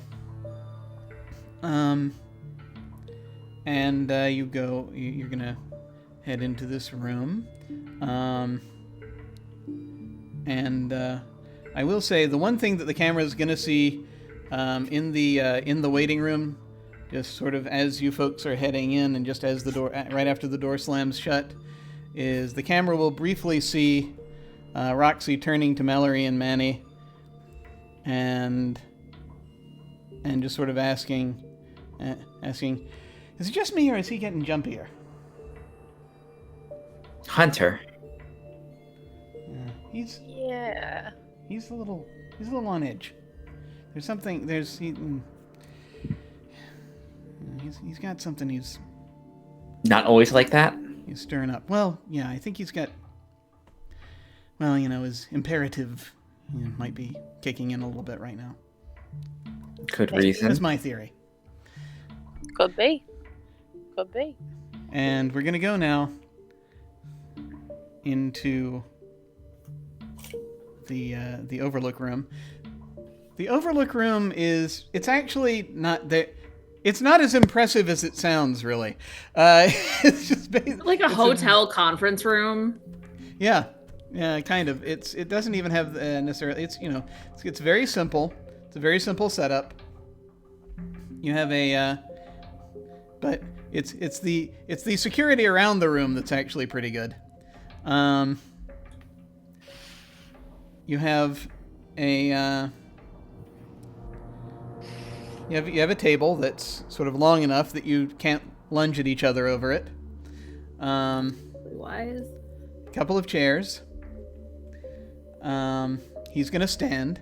There are a couple of windows, tinted windows that are thick, very thick glass, that look out over the fountain, over the Trevi fountain. So you can see down there and the people moving around. On the other side of the table, you see the person that he was indicating. They are they're somewhat they're let's see what how are they dressed right now?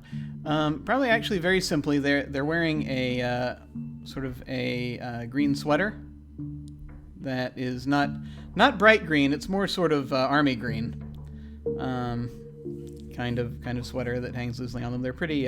They look like they are somewhat wiry. They have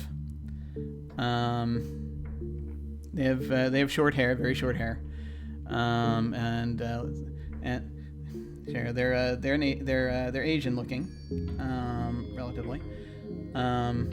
It's probably actually mixed, Asian white, probably, and they're also they have nearby.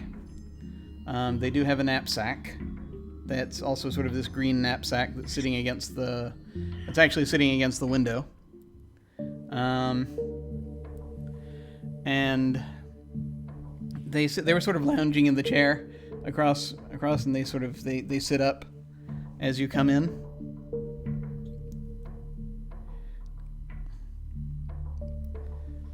And they will try to identify this person?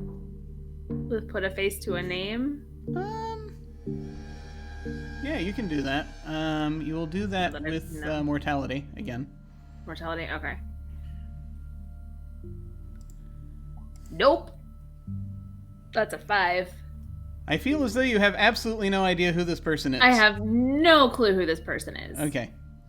Will you make up your mind? Sorry. They are gloved. Their hands are gloved. They lean forward as sort of you step up, and you see they've got you can tell they have very fast reaction time to whatever's happening. You come in, and they will nod. Hello. Hello.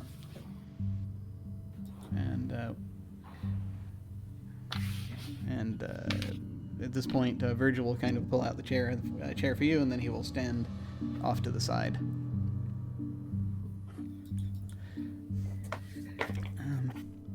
Yeah, Kyle will just start pulling cards out of their bag, just their normal reading. You're Kai, yes. Yeah. Yes.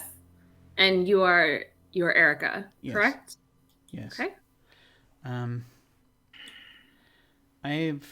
Thank you for seeing me. I need advice about something. And I start shuffling. Yeah. My understanding is that you are also respected in your community, so I like to think so. So you probably have a good idea about how things may or may not be landing in one way or the other. Mm-hmm.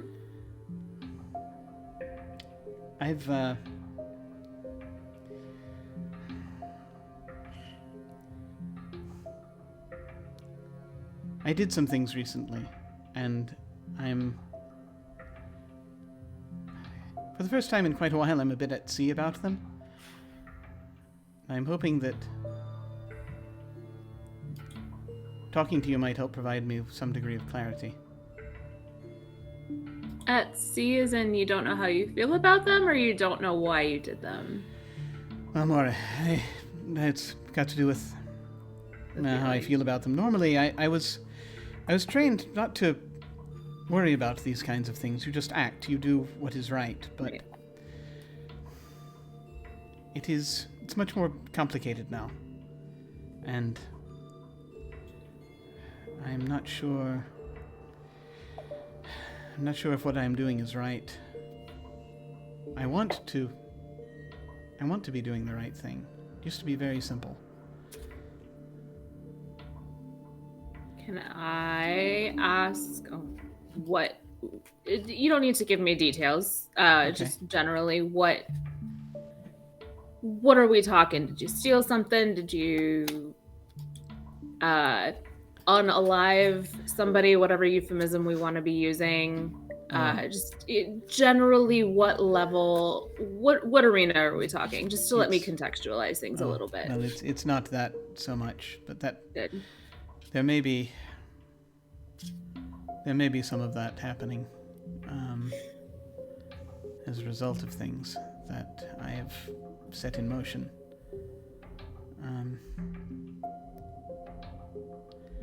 I'm not sure.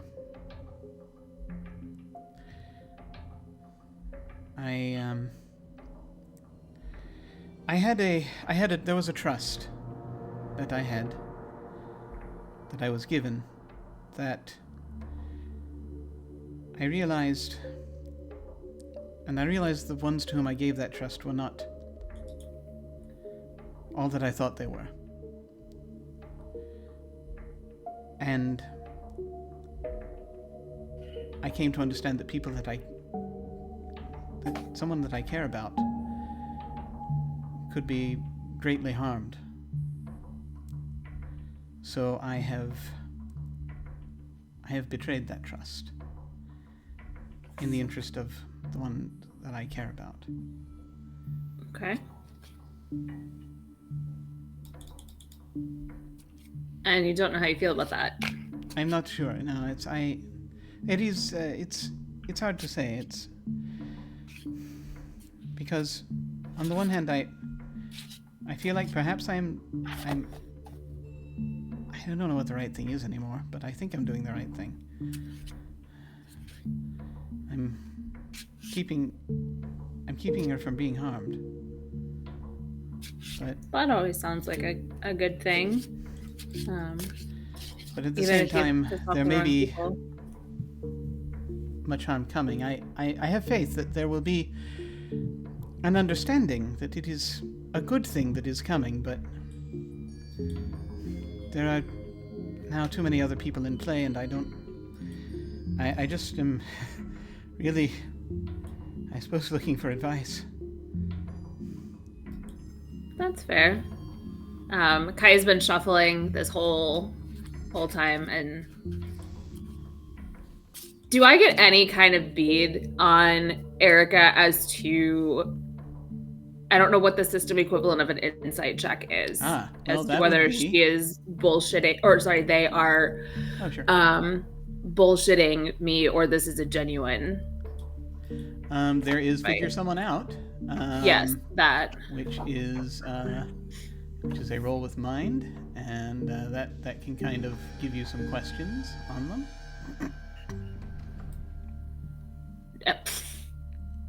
Got some Manny level rolls here. That's a 6. Okay. I know. Why did you get my stink rolls? I don't know. Let me make a note real quick. Dee-dee-dee. Oh, hey. Okay. Oh. That's a great thing for the GM to say. Yes, I know. You just bought a roll. Mm-hmm. All right. Yeah, I'm not worried about that at all. I'm Are No, really you? certainly not. Certainly not. Certainly not. Nothing to worry about. It's probably fine. It's probably fine. Fine. Yeah, I mean, It's you totally know, fine. Kai didn't get any like sketchy feelings from this entire thing at all. It's No. not like that No, at all. Kai just got like the weird vibe at 9:00 in the morning about like what is up with us, and No, but the thing you are going to notice as you're trying to get a read on this person is that so you're gonna have a moment. You've been having these moments a lot recently. Cool. But you're gonna have a moment where you kind of just casually glance out the window for a second as you're sort of thinking about it and you're looking. And I mean, actually, it's like there's a thing where it's like, I absolutely cannot figure this out. And things slow down for a second, it seems, as you're sort of like kind of just glance because something out of the corner catches the corner of your eye as you're looking out the window, and you see something kind of interesting, and because the thing you think you see for a second is this glow on the horizon because night has fallen. And it shouldn't be glowing. And you look outside, and it looks as though, for a moment, that the buildings outside are on fire. You see that the fountain has broken open and is spilling water out from it, as though something has sort of cleaved it open. You get this faint sense as though people are running and screaming outside. You kind of are looking distantly. You see people scrambling about. You see that short little tour guide in the bow tie. He's got his sword out and he's fighting something. Off in the distance. You can't quite see who he's fighting with. You see a lot of panic. You see... You hear something snarling below where you can see it, just right near the base of this building. And something slams in, slams into it, and you feel there's a little bit of a rumbling as you hear there's some sort of, screaming and yelling and clawing and animal noises. And then you see the guy with the bow tie, sort of bloodied looking, staggering back out to someone to what looks like an old man is lying at the base of the side of the fountain, sort of blood pooling. He's looks down at him, he's shaking his head, and then he just sort of immediately glances up in terror as you hear this flapping noise, and you see the shadow of a large wing pass over him.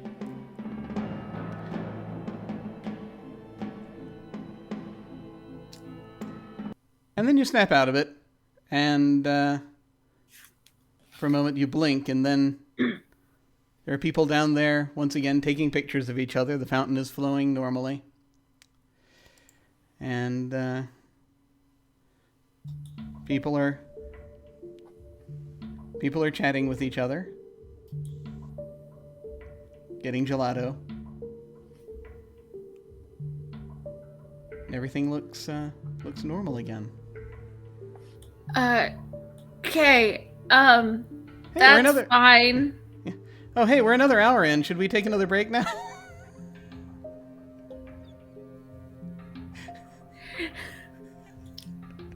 I'm fine with that, but I do have one question before Sure, I forget. Sure, yeah, no, go ahead. Do I'm actually I going to get go a for a se- little longer if we need to. So am I. That was wonderfully timed, though. Do I get a sense about whether that vision is related to Erica or not? Or it's just inconvenient timing?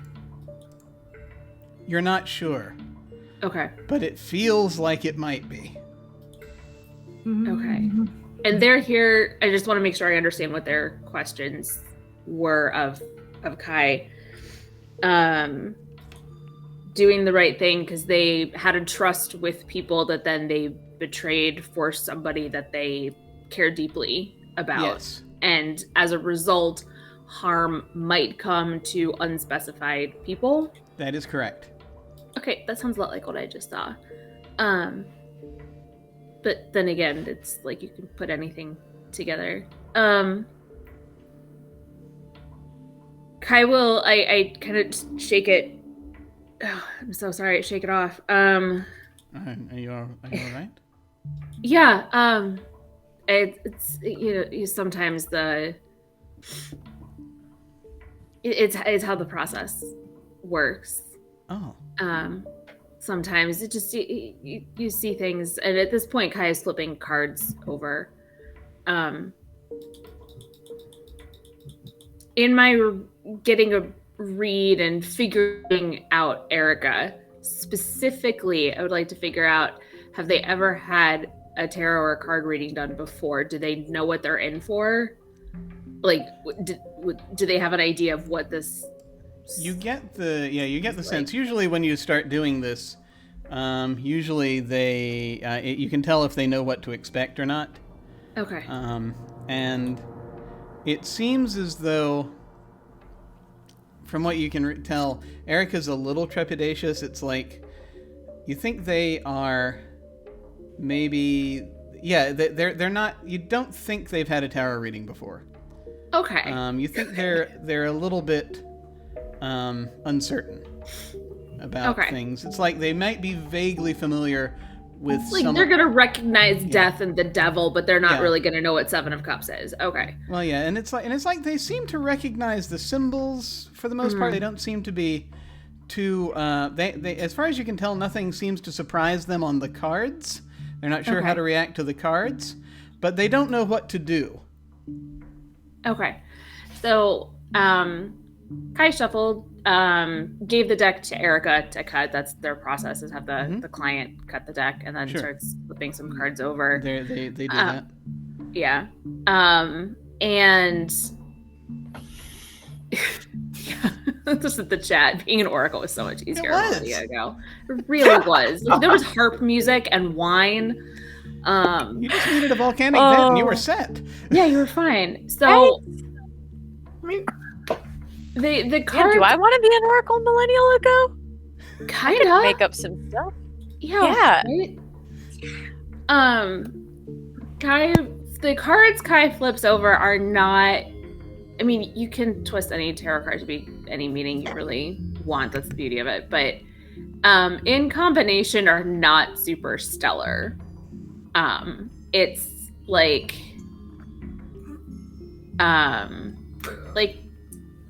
death shows up for a second time today. Like the tower, some of the more cards that are related to protection. And as they're flipping cards over, Kai's done this long enough that they know how to like flip the card just enough that they can see what it's going to be, and then maybe not flip that card, like flip 2 over and make it look like 1. And gonna give Erica a false reading on this. And instead of flipping over like a bunch of like 5 of Swords and like all kinds of like conflict card stuff like that, manages to flip over some really nice sweet cards like the 2 of Cups, like you did the right thing for the person you love, and all kinds of stuff. And so managing to twist this in a way that is not remotely what they would read if they hadn't had that vision or had the kind of day that they had. So not a super fuzzy feel good kind of reading, but also not the accurate, everything is going to be on fire and I don't know if you had anything to do with it. Sorry. Good luck. Best of luck in your romantic life. So yeah, gonna give a false reading on that. So take a corruption point for me. Excellent. Yeah. And yeah, make it look good. Make it seem good. You know, it's not all happiness and rainbows, but you know, give Erica the impression that, you know, should doomsday arrive, it is not the result of their actions. Yes, that's right. It's totally not their fault.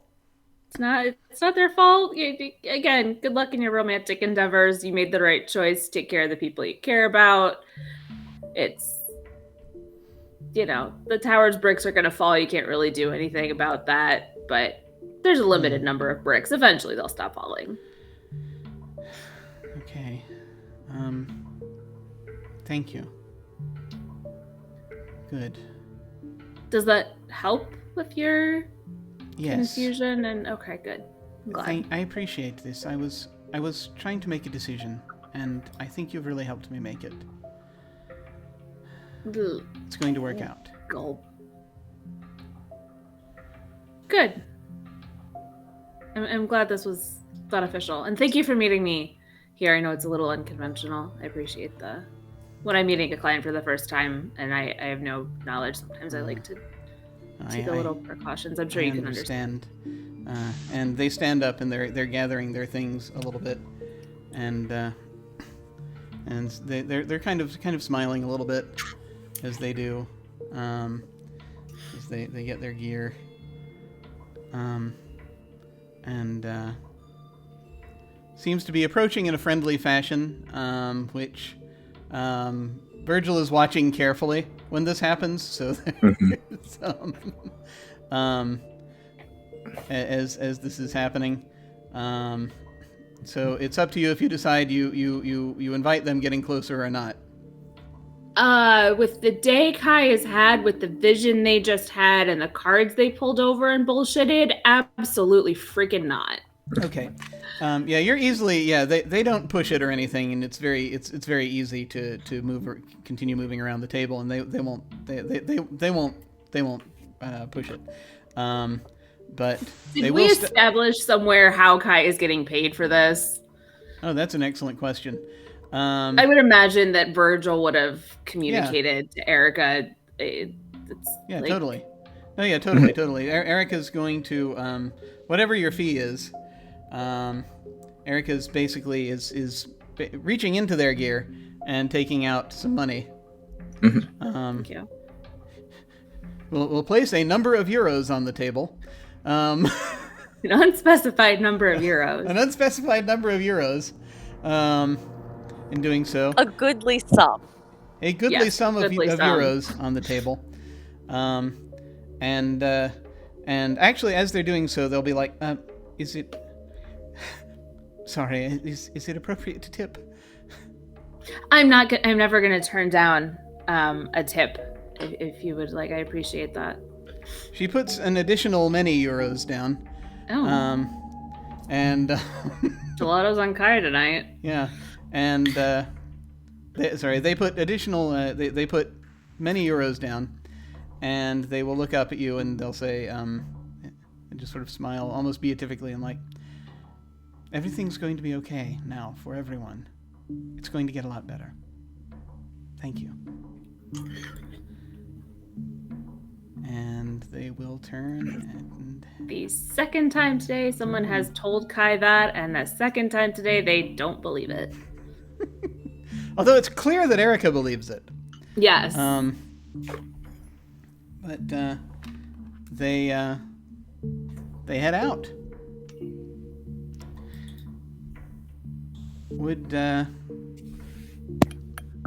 And I'm presuming that no one does anyone bother Erica as they leave in the meeting in the waiting room? I don't think Malik can help it. She gives them a dirty look, just like it's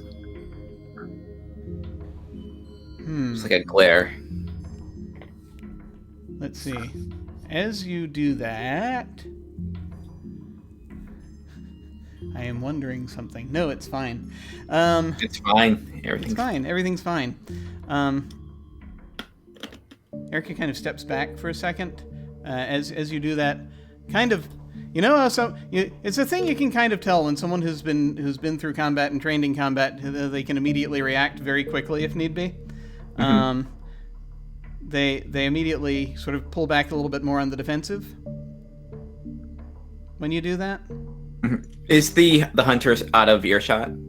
Once they're going to leave the waiting room basically, but they're going to be like, so their smile gets wiped off their face by you, and they sort of just nod to you, and sort of. I think she'll make a thing like come here. Oh, to the hunter? No, to Erica. No, Erica is the hunter. That's. Oh, Erica. Yeah. No. Oh, okay, I'm getting my names confused. No, All it's right. like no. Yeah, Erica is heading out. I just continue to like kind of like give that look. Okay, Erica heads out and the door closes. Were you nodding to someone else? Okay. I think I was dying to I'll do that to either Roxy or Kai. Okay. Yeah. Yeah, Roxy will kind of like lean in, as I think Virgil and Kai are coming out of the other room probably. And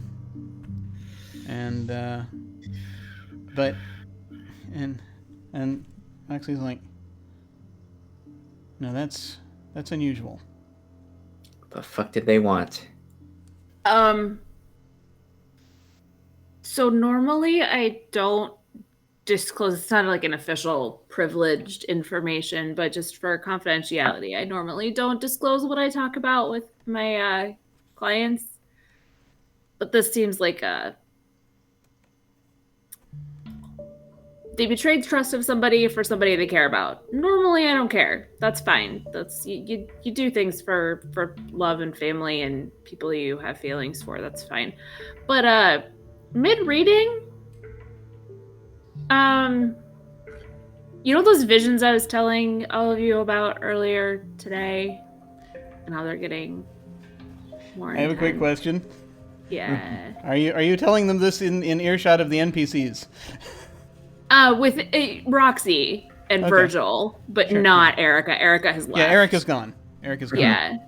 Virgil I trust. Perhaps better for worse, I trust that boy. Okay. And Roxy has proven herself to be trustworthy of Kai's friends, so Okay. they Cool. will. All right. Sorry, proceed. Yeah.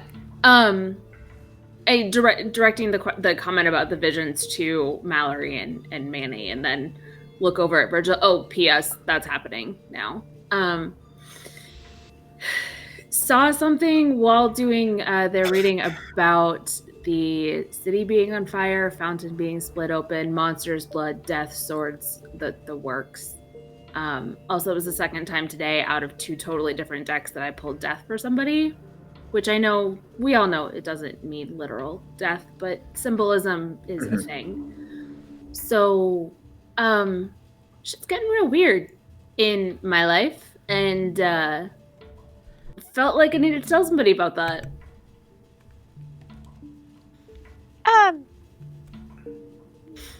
What? Yeah. Do you get visions? How? Oh, and then Erica told me that everything was going to be okay now, and that is the second time today somebody has told me that.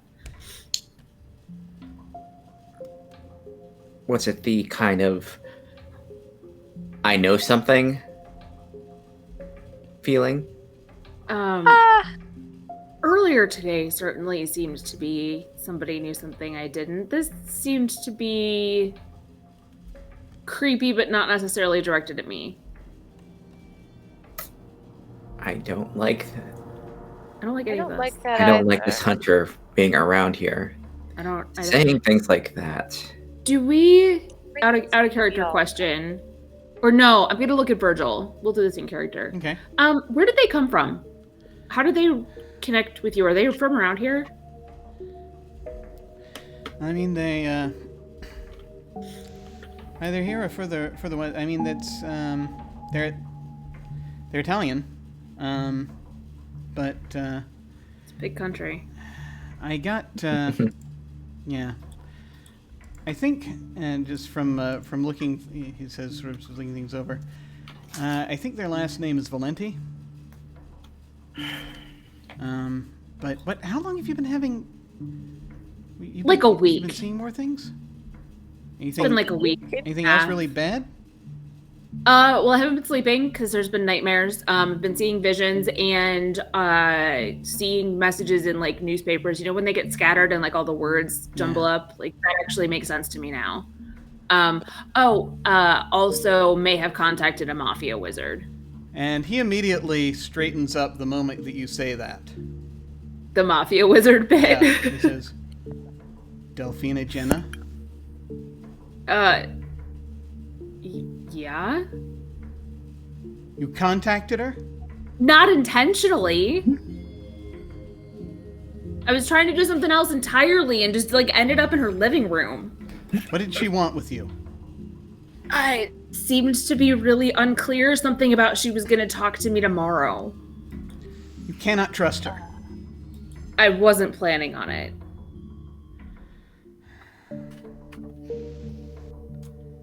Look, I don't want to get in your business or anything. What is happening? The thing is, I know that if she's involved,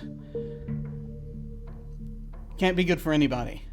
She also said that Apollo was bad. And, which, you know, that kind of tracks, I suppose, but to me specifically. At this point, Roxy kind of is leaning back for a second, and is sort of leaning forward and just turns to Virgil and is like, is that why you're asking for an arcane shield? Dude! And he's, he looks back at her and he's like, yeah, okay, yeah. He looks over at Kai. Delphina's partially responsible for what happened to me, okay? Okay. That's why I'm like this. Okay. It's how I, died. Yeah. You know, you do courier stuff for the wrong people, and Stuff's gonna happen. Sometimes they notice. But no, she's dealing with her is never good, and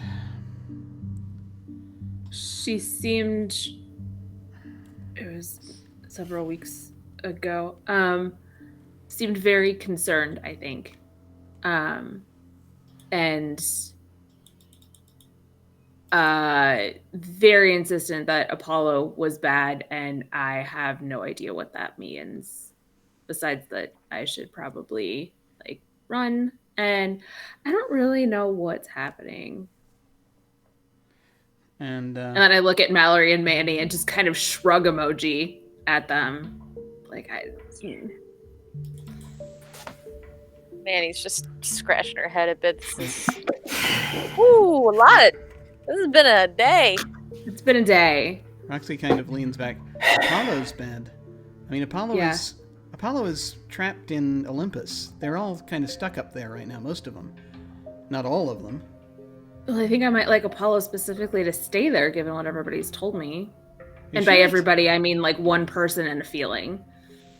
What was the thing about Apollo? Oh boy. Okay, so it's a bit of a long story, and I'm gonna need you to hang in there with me because it's a little bit like my best friend's cousin's dog sitter. So, oh jeez. Yeah, hang tight. My friend, she's not here because she's getting her outfit together for tomorrow night, which is a lot more important than it sounds, I promise. Is one of her followers and friends, maybe, came up to me in the Pantheon area earlier, saw me on one of Serena's lives and was really excited to talk to me, and had like a heart, I guess, or a lyre engraved in their glove, and all I got was a feeling of Apollo, run. And then I yeeted myself into Delphina's living room, where she said Apollo bad, and then we ended up in hell, and it's been a really big day. Well, that sounds it. I don't know. I mean, first of all, the gate's not usually that bad. I didn't think so. Well, something happened to the gate. Oh. We can blame the cat. We've been blaming the cat for a lot of things. Did you? Never mind. It's possible. It's possible that Of it's course. possible it was the cat. Yeah, genuinely. Again, she's not getting the tuna flavor anytime soon. I've seen that symbol you're talking about somewhere before. I mean, the lyre is one of Apollo's symbols, but if you're talking about it,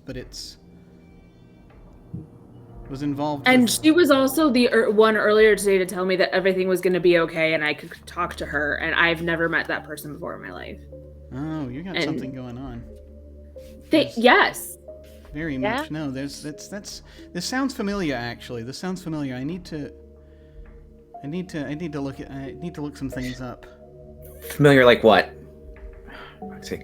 I mean, I came across something, and I can't quite place it because you run it. You move to a city like this, you learn all you can about whatever resident kind of beings are going to be around. But no, I figure there's a cult of Apollo out there. I can't remember what they do, but I know that there's a very specific cult of they're like hunters, a lot of them, sort of. They've got hunters. I'm not sure. Yeah, I'm not completely sure. I've got to figure it out. But I can do some research, see if I can remember what that is. Do you think?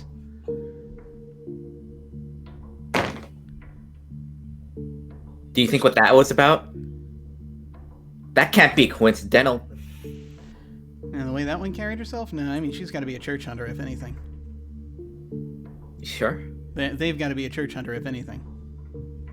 It's possible that they could be both one and the same. We don't normally find people crossing over like that. I mean, happens like once in a blue moon, but... Didn't you say that they betrayed someone's trust? They could have... That's what they said. Yeah. Someone that they cared about, kind of a conflicting care about A, care about B, trust, chose B and broke the trust of A. And everyone did not specify person, specified group, now that I think about it. And if Virgil, you have a bad feeling, and she'll point at Kai, and it's like, you also had a bad feeling. That I have many bad feelings. Strong feeling. Yeah. Is this someone we have to deal with?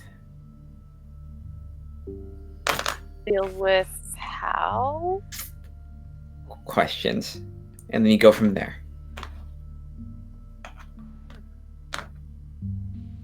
Well. I don't know.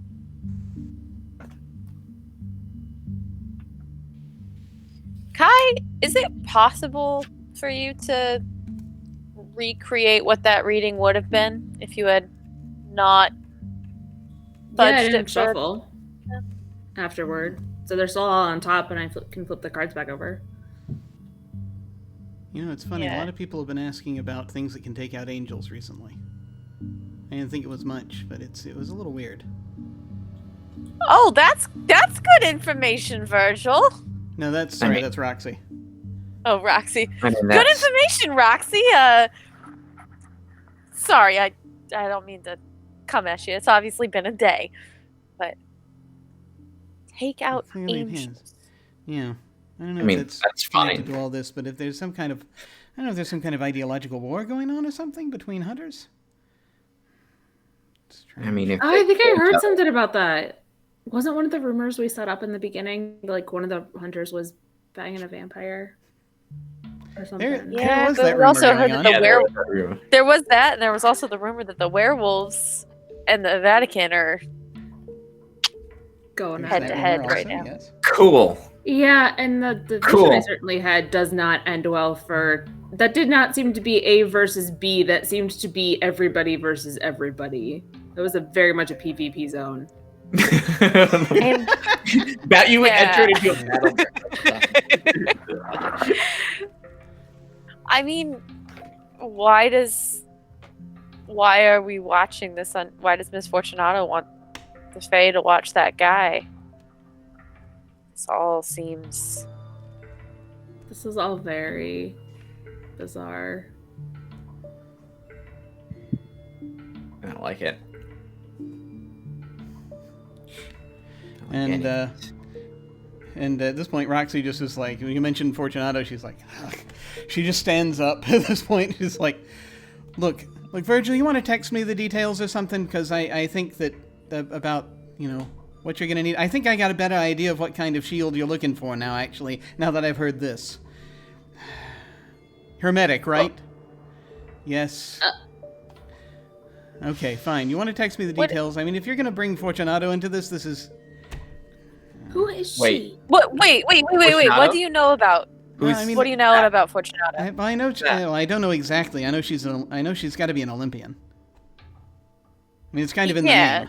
But like anything you know about her, because she's kind of got my business in a vice. I mean, she's Right now. always stuck to her side of town. I always have stuck to mine. That's most of what I've known about her. Okay, I mean.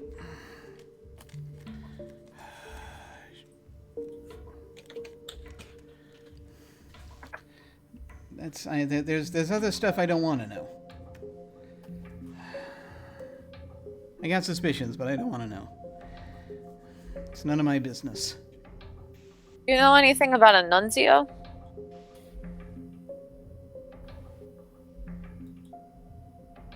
Do you know Nunzio?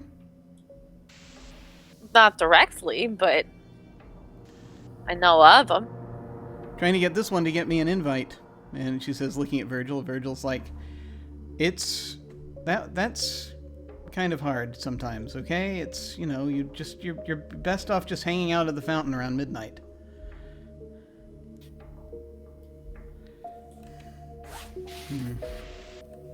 I'm pretty sure he's an Olympian too.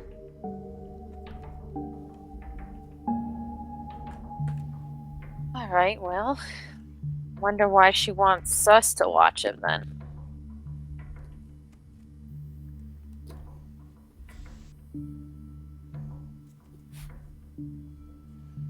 Definitely got my people spooked. He's got... Let's just say, I mean, he's important to that fountain, and there's stuff I'd like to find out from him too, she says, looking pointedly at Virgil, and Virgil's like, sort of like, what? I mean, you're here all the time. You can... You know what I'm up against here. And Virgil says, yeah, and you know what I'm up against. All right, fine, I'll work on it. I will get back to you as soon as I can. My God, is this conversation over? And she's starting to turn, and she's gathering up her stuff. All right. And he's like, fine. Sorry. Listen, sounds like there's rather a lot of crap going down right now. So, I mean, if you need anything, I can help. Yeah. Just let me know. I will. Thank you. I mean, sounds like there's some things might be coming to a head tomorrow night. It might be for me as well, but yeah, kind of see what happens. So, I'm gonna have to meet with Delphina because she said she was going to. I'm not gonna trust her. I promise. I'm not gonna trust her. She didn't give me any specifics, so she's not here. I don't know. I mean, it's not hard to get here from Venice, but where are you meeting with her? I think at the fountain. My notes are not legible. She is at the. She told you she will be at the Palazzo Doria Pamphili tomorrow night. Okay.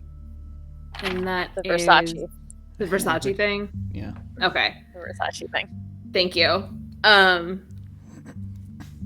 Apparently I'm going to this fashion gala thing tomorrow night? It's a spring preview show. Yeah, that. Sorry, I'm Very sorry, important. Manny. I'm sorry. I'm going to the Versace spring preview show tomorrow night, apparently. And that is where I'm going to meet her. I'm so sorry. Of course. Okay. And he just sort of looks significantly at Roxy as she's getting ready to leave, and she's like, "Edit." Later, Roxy. Take care. She's starting Safe. to head out. Thanks for looking into that stuff, Roxy. Appreciate it. Yeah. I mean, oh, right. And she sort of steps forward again, and she's like, "Probably be a good idea if I can call you if I turn anything up." And Oh, yeah, do the number exchange. Yeah, the number exchange thing. And at this point, Virgil's going to be, while you're doing that, Virgil is like setting things up in another room. He's like, okay, look, I've got to take care of a few things. I got someone else coming in a minute. And he's going to go into another room. While you're doing that, Roxy's going to look up as she's giving you a number. As she's getting ready to head out, she will turn and say, hey, listen, by the way, I don't know what, your deal is with him and all, but Weirdly, he's a friend. Well, he's looking at probably getting himself killed, maybe, again, soon. Again? Possibly. Well, Okay. I'm pretty sure from the way he's talking, I'm pretty sure Delphina Jenna is on his list. And that can't be good. Do you know about lists with them? What people who are like him? Kai does, Sara does not. Revenants. The thing about revenants coming back from the dead is that they are brought back by a demon of vengeance. Revenants have lists that of people that wronged them in life, against whom they are compelled to take vengeance. Oh, good. And once you cross all the names off your list, then you go back to being dead. Proper dead. Okay. Being proper dead, yes. Permadead. So that's one of the things. The interesting thing with Virgil in particular is he's been sticking around for a few years now, so he's found a way maybe to circumnavigate it. Which, at least until now, it seems to be pressing on him a lot more now than it did before. Okay. So whatever he was doing maybe isn't working so well anymore.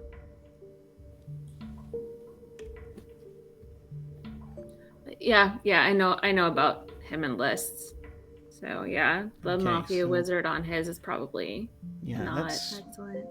the thing that could cause a big blowout. I mean, he can do a hell of a lot of damage, Yeah, he can. but so can she, probably. Yeah. I'm gonna do this job for him, but, you see him around and her around, you keep an eye out. I will. Jeez. And she's just sort of like, she looks back over at Mallory. Nice to see you again, she says. Same. You're probably going to be picking. I don't know if things are going the way I think they're going. You're probably going to be picking up and moving some things from that I've been forging recently. You know it. Yeah. I'm just saying, if Sharp goes looking for angel blades, that's when we really have to worry. And she nods, and as she's heading out the door, she will just throw back at Manny, "Stay out of trouble, will ya? I know you're not gonna, but I thought I'd just try saying it." I don't know what you're talking about. I'm not in any. Yeah, you never do. She just sort of half chuckles and heads out. That's the friendliest interaction two of us have ever had, and I like it.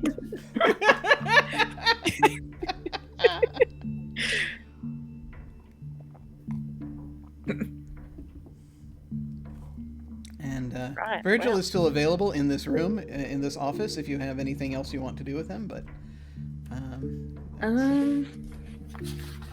outside, there we are. I've got a debt on him, but I'm gonna hold on to that because I don't know what I want him to do yet. Okay. So.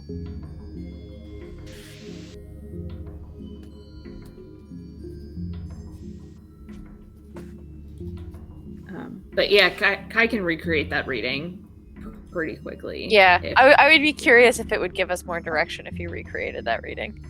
Would it? Don't know. Because we totally can, Jim. What is it If we we're asking recreated to the do? if Kai recreated the reading as it should have been without them messing around with the cards, maybe not here since Virgil has another appointment coming in, but sure. somewhere. Yeah, I mean, you want to try and do that? Then there are some things you could do. Yes, would like to do that. Sure, absolutely.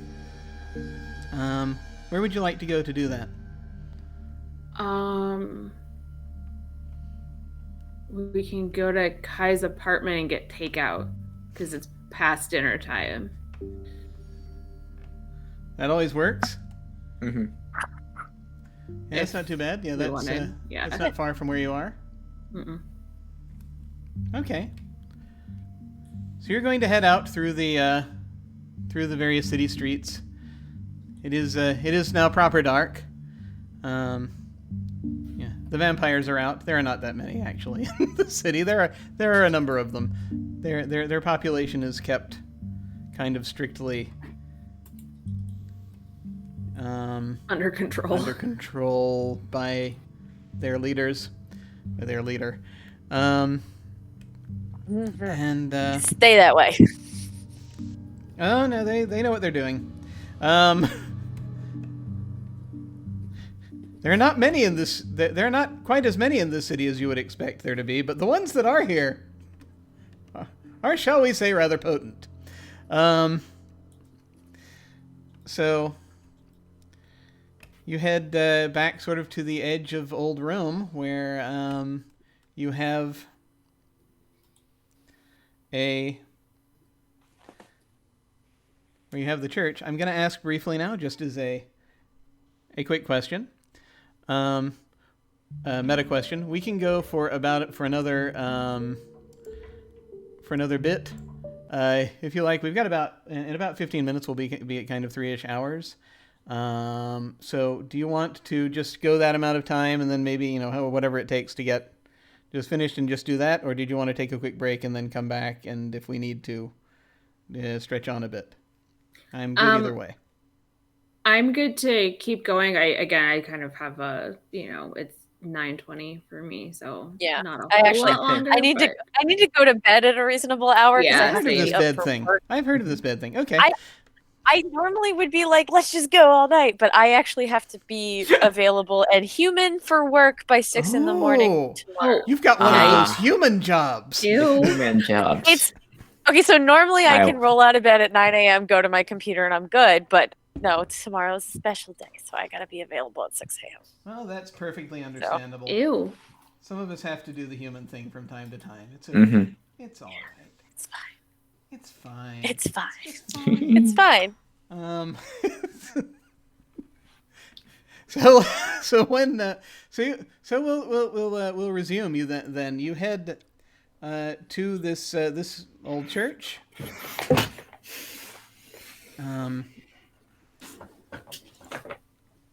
Yeah, go back there. Reused church. You head back down. I guess. Do you live in the church, or I forget? No, Kai lives in a really crappy apartment that they have that's covered in plants that they've made it look not crappy, but it's like the cheapest apartment they could possibly have found. Mm-hmm. All right, cool. Yeah, that was decent. It's not like rat infested, but it's not a quality establishment. It's roughly in walking distance, one would assume. Yeah. Mm-hmm. Okay. Yeah, so you head there. You notice that there's still cats out, kind of following you around. No. But none of them are Gia, correct? You do not see Gia among them at present. No. Okay. And you get up to your apartment. Delivery is ordered. Yeah. So Kai's apartment, it is covered in plants and fairy lights and is just very Pinterest, Instagram aesthetic, with bookshelves of tarot and oracle and Lenormand decks and crystals and basically is like, it doesn't look at all like Kai, who dresses pretty exclusively in black gender neutral clothing. So they stand out in their own home, but it's very calm and cozy, and tea is immediately put on. And again, it's kind of like a small studio apartment, but divided by like gauzy fabric. And it's nice and warm. And Kai immediately changes into like pajama pants. Oh.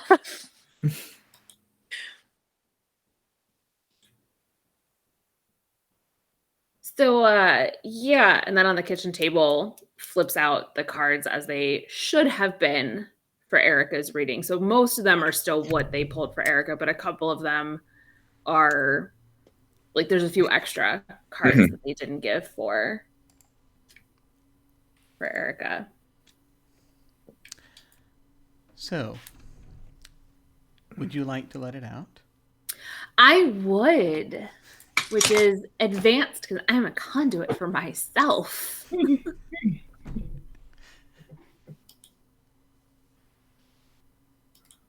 Please. Oh, yes, that's an 11. Okay. Oh, Nice. more Manny roll. Hell yeah. One more that Manny means roll. You don't have to take corruption unless you want 2 items off this list. The list again, take +1 forward on your next roll, or extend your senses, supernatural otherwise. I assume that's kind of what we're going for. Frighten, intimidate, or impress your opposition, or take definite hold of something vulnerable or exposed, which is another possibility.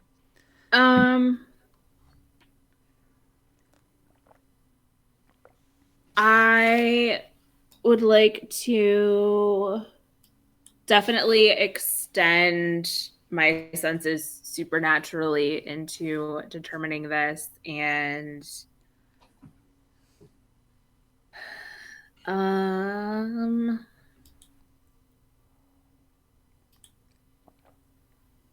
taking definite hold of something vulnerable, and that thing being myself seems a little like meta and not like it would work. So right? I mean, it sort of depends on what self you're trying to get hold of, I guess. It's hard to... That's fair. How deeply are we delving psychologically here? Not. I'll also, okay, so I'll definitely to extend my senses, and I'll take the corruption to get a +1 forward on my next roll. Awesome. As well. Yeah. All right. Please note Sweet. that. So, as you're reaching out, what is this you're sort of looking for? What are you doing? Putting all the cards together. So again, it's still like they pulled stuff like the 2 of Cups and some other partnership type cards for Erica because they were able to grab like 2 cards at the same time and flip stuff over. But that's actually not how flipping cards over works now that I really think about it, but that's okay. It's very card sharp. They did some sleight of hand type stuff to get it, but pulling those cards that they pulled out separate, like intentionally out to the side a little bit, so they can contextualize the reading but aren't part of it, and then flipping over the cards that should have been in their place. Trying to and again giving a little bit more detail into their vision, like including the bit about the bow tie tourist guide to Manny and Mallory that they may have left out when talking to Virgil. Well, we know who that is. Bad. So just giving them more detail on the vision and the cards, and I would imagine Manny and Mallory have been around just enough to like with Kai's oracle shit to pick out kind of like how things might work together. But Kai's trying to just, how does this all fit together with everything that's happened today with Erica? This reading may have been more for me than for my client. Whoops. Okay. So you're looking. So I just need to ask here. Are you looking for a? How do I put this? Are you looking for something to come up in terms of just the cards themselves here, or do you think perhaps you're going to gain an insight that comes to you I would say insight as well as the cards. Okay. So how does everything not how does everything fit together? That gives away too much, but the cards plus maybe a little vision echo or something. Yes. Okay. So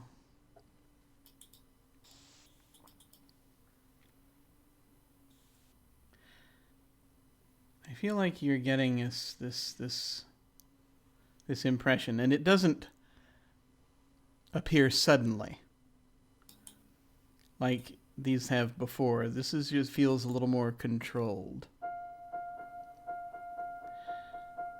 You're able to sort of burrow a little more into the vision that you had as you're thinking about it, and you're talking about it over with Mallory and Manny. And as the cards are going out the way that the reading should go, you're starting to see patterns again in them. You're starting to see that on one of them it looks almost like as sort of one of them up against another one. It kind of looks almost like a map. And you see that there is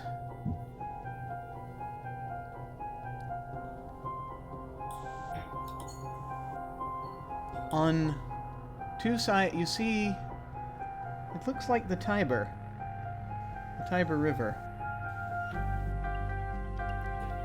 And you can see sort of the position from the fountain where you were, sort of where you were standing for a moment. You're sort of, and again, it's one of those things, it's not exactly as much a direct vision as you can call it back up and you can start to see patterns in it. And you can see, first off, that it's almost this strange sense of importance of power, if you will, rising up from the area of the fountain itself somewhat. But then also, as you sort of are like scanning across almost this map that you can kind of almost see more of as you're looking down at these cards, racing westward toward the Tiber. Actually, it sort of banks to the south. Yeah, even, and I'm looking at the map now and it's like, no, that's totally not the direction that comes in. But it sort of banks both to the south, east, and to the west. These lines of power. You see, from the direction in the southeast that you're kind of looking, an area kind of not far as that, you can see sort of like of the different hills of Rome, not far from the Colosseum, the Capitoline Hill. An area of power there, aiming almost like an arrow directly northwest across Old Rome, moving in the direction of the Vatican. You see what seems almost like lines of power extending from the Vatican, slowly snaking around the city. On the outside, like coming down, far down past where Trastevere would be, Aventino Testaccio, sort of around south and then back up. Something hidden, slowly working its way up toward Nomentano. And you see, as you see that, you see the line of power extending, the separate line of power extending up northwest more furiously. There's a rage, and you sense again those animal noises you heard in that vision above the fountain. You see a line of fire extending across the Bridge of Angels. and up.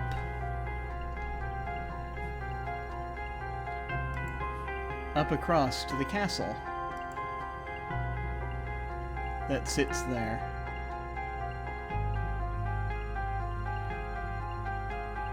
Castle San Angelo.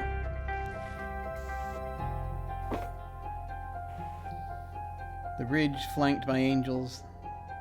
The image of, I believe it is Saint Michael, angelically standing above it. And then a massive explosion as the final card hits the table and things are skewed slightly. And again, it's not sudden. You have it under control. But you see it. You can perceive it.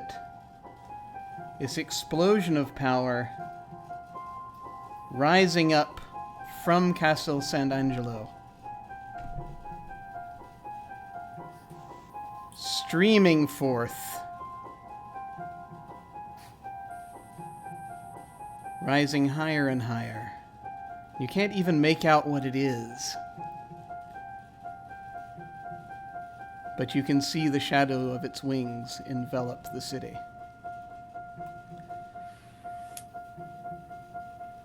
And I think that is a good place for us to halt.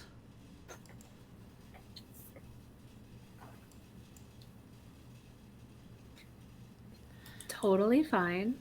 I mean, nothing bad. Nothing bad was in there. No. Nothing bad was in absolutely.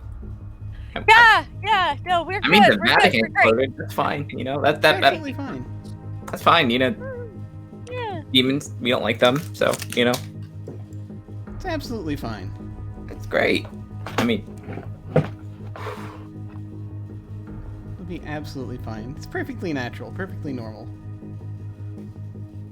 Yeah. Nothing bad at all. It's all good. It's all good. yeah, I mean, Sorry? I mean, it's just, you know, the forces of darkness triumphing over our enemies. That's fine. Yeah, no, it's great. It's great. It's Totally perfect. fine. It's absolutely fine. Mhm. Okay, so we have come to the end of another session. We're roughly, I think, in sort of the halfway through-ish area. Kind of a bit vaguely, but we're about there. We're making progress. And I think we're gonna go ahead now and go around and do our outros.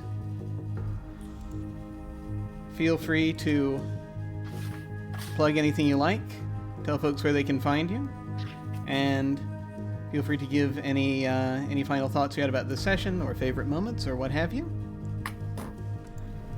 And we shall start with Sara. Cool. Sorry, I just needed to highlight a reminder about that +1 forward, otherwise I'm gonna forget in a week. That seems like that might be important given everything. So, hi, I'm Sara. You can find me on Twitter and the rest of the internets at Sara of Swords, all one word. This is where you can find me right now. I don't really have anything else. I don't have anything else to plug. Everything is fine, and I know I say that a lot in this game, but everything's really super fine after that. So, yeah, really dug that last bit of describing all the cards coming together as seeing sort of less the cards themselves and what they individually mean and sort of the picture overall. That was really cool. So I'm excited for next session and food to come, and Kaida maddeningly texts Raiden and be like, "Get over here." Please, need your help. Please arrive. There is pasta on the way. We ordered extra for you, so that we would have 4 servings. So, yeah, that's what I got. So, Excellent. Very cool, very cool. All right. Yes, I too am looking forward to the pasta, even though it be virtual. And now let us head over to Alyssa. Yeah, hi. Wow. We are in for some times, y'all. As for the boring stuff, hello, I am Alyssa or Xander Slamilton on Twitter. If I am not here, you can find me Sunday nights on Praxagora Thesmia Forest channel for a lovely game of drama and such that is the Romance of the Blue Rose. Currently, everybody's dealing with a lot of chaos demons and time magic, and it's just a whole bunch of fun time. As for this, wow, I'm sad Katy had to miss it. I always love when Katy's around, but I'm sure she's gonna enjoy when she comes back and sees this, because whoa, what a time. But as for things I loved, God, just to pick one thing is hard. I think I genuinely love seeing the way everybody interacts with the NPCs that come up along the way, especially the ones that we end up knowing. It's such a delight to see the different ways that characters are like growing and learning, and like just all the little things that come up, like, oh, this is how they react to this person, and this is how they react to this person. So it was just those were my favorite moments tonight. Yay! Yes, we miss you, Katy. We hope you're able to come back soon. May the internet demons be purged from your from your spectrum. Hey, universe, give Katy a break. Please, God. Please. And also, someone in the chat saying Katy's going to come back to total chaos. It'll be. Well, I mean, that's not. It'll be that walking in with pizza boxes gif again. Literally. Awesome. And over to Lynn. Hey, God, that was. Oh, I love this game, and everybody. This is just super ominous. There was ominous shit happening, and yeah, and just I love that. God, that reading was super tense. That entire thing in the vault and like in the observation room was tense as hell. Like, afraid what the hell is gonna happen. Ended up just being like a really terrifying vision. So. Yeah, so I'm Lynn, Flanksters on Twitter, Twitch, every place else. Catch the games that I'm in and the art that I do on there. Always catch me tomorrow. Actually, tomorrow's it's 2 games where play Spy Game on Apollo Black Cats, where I play absolute monster of an assassin, and later on Twitch favorite is our Blazing Dark game, where I just also again it's double monster to like Wednesday. Nothing changes. Everyone's terrible. And on my catch me on my channel where I am building Gundams, which is ominously it looks like this, so I am not afraid. Just like Yes. That looks strangely familiar now.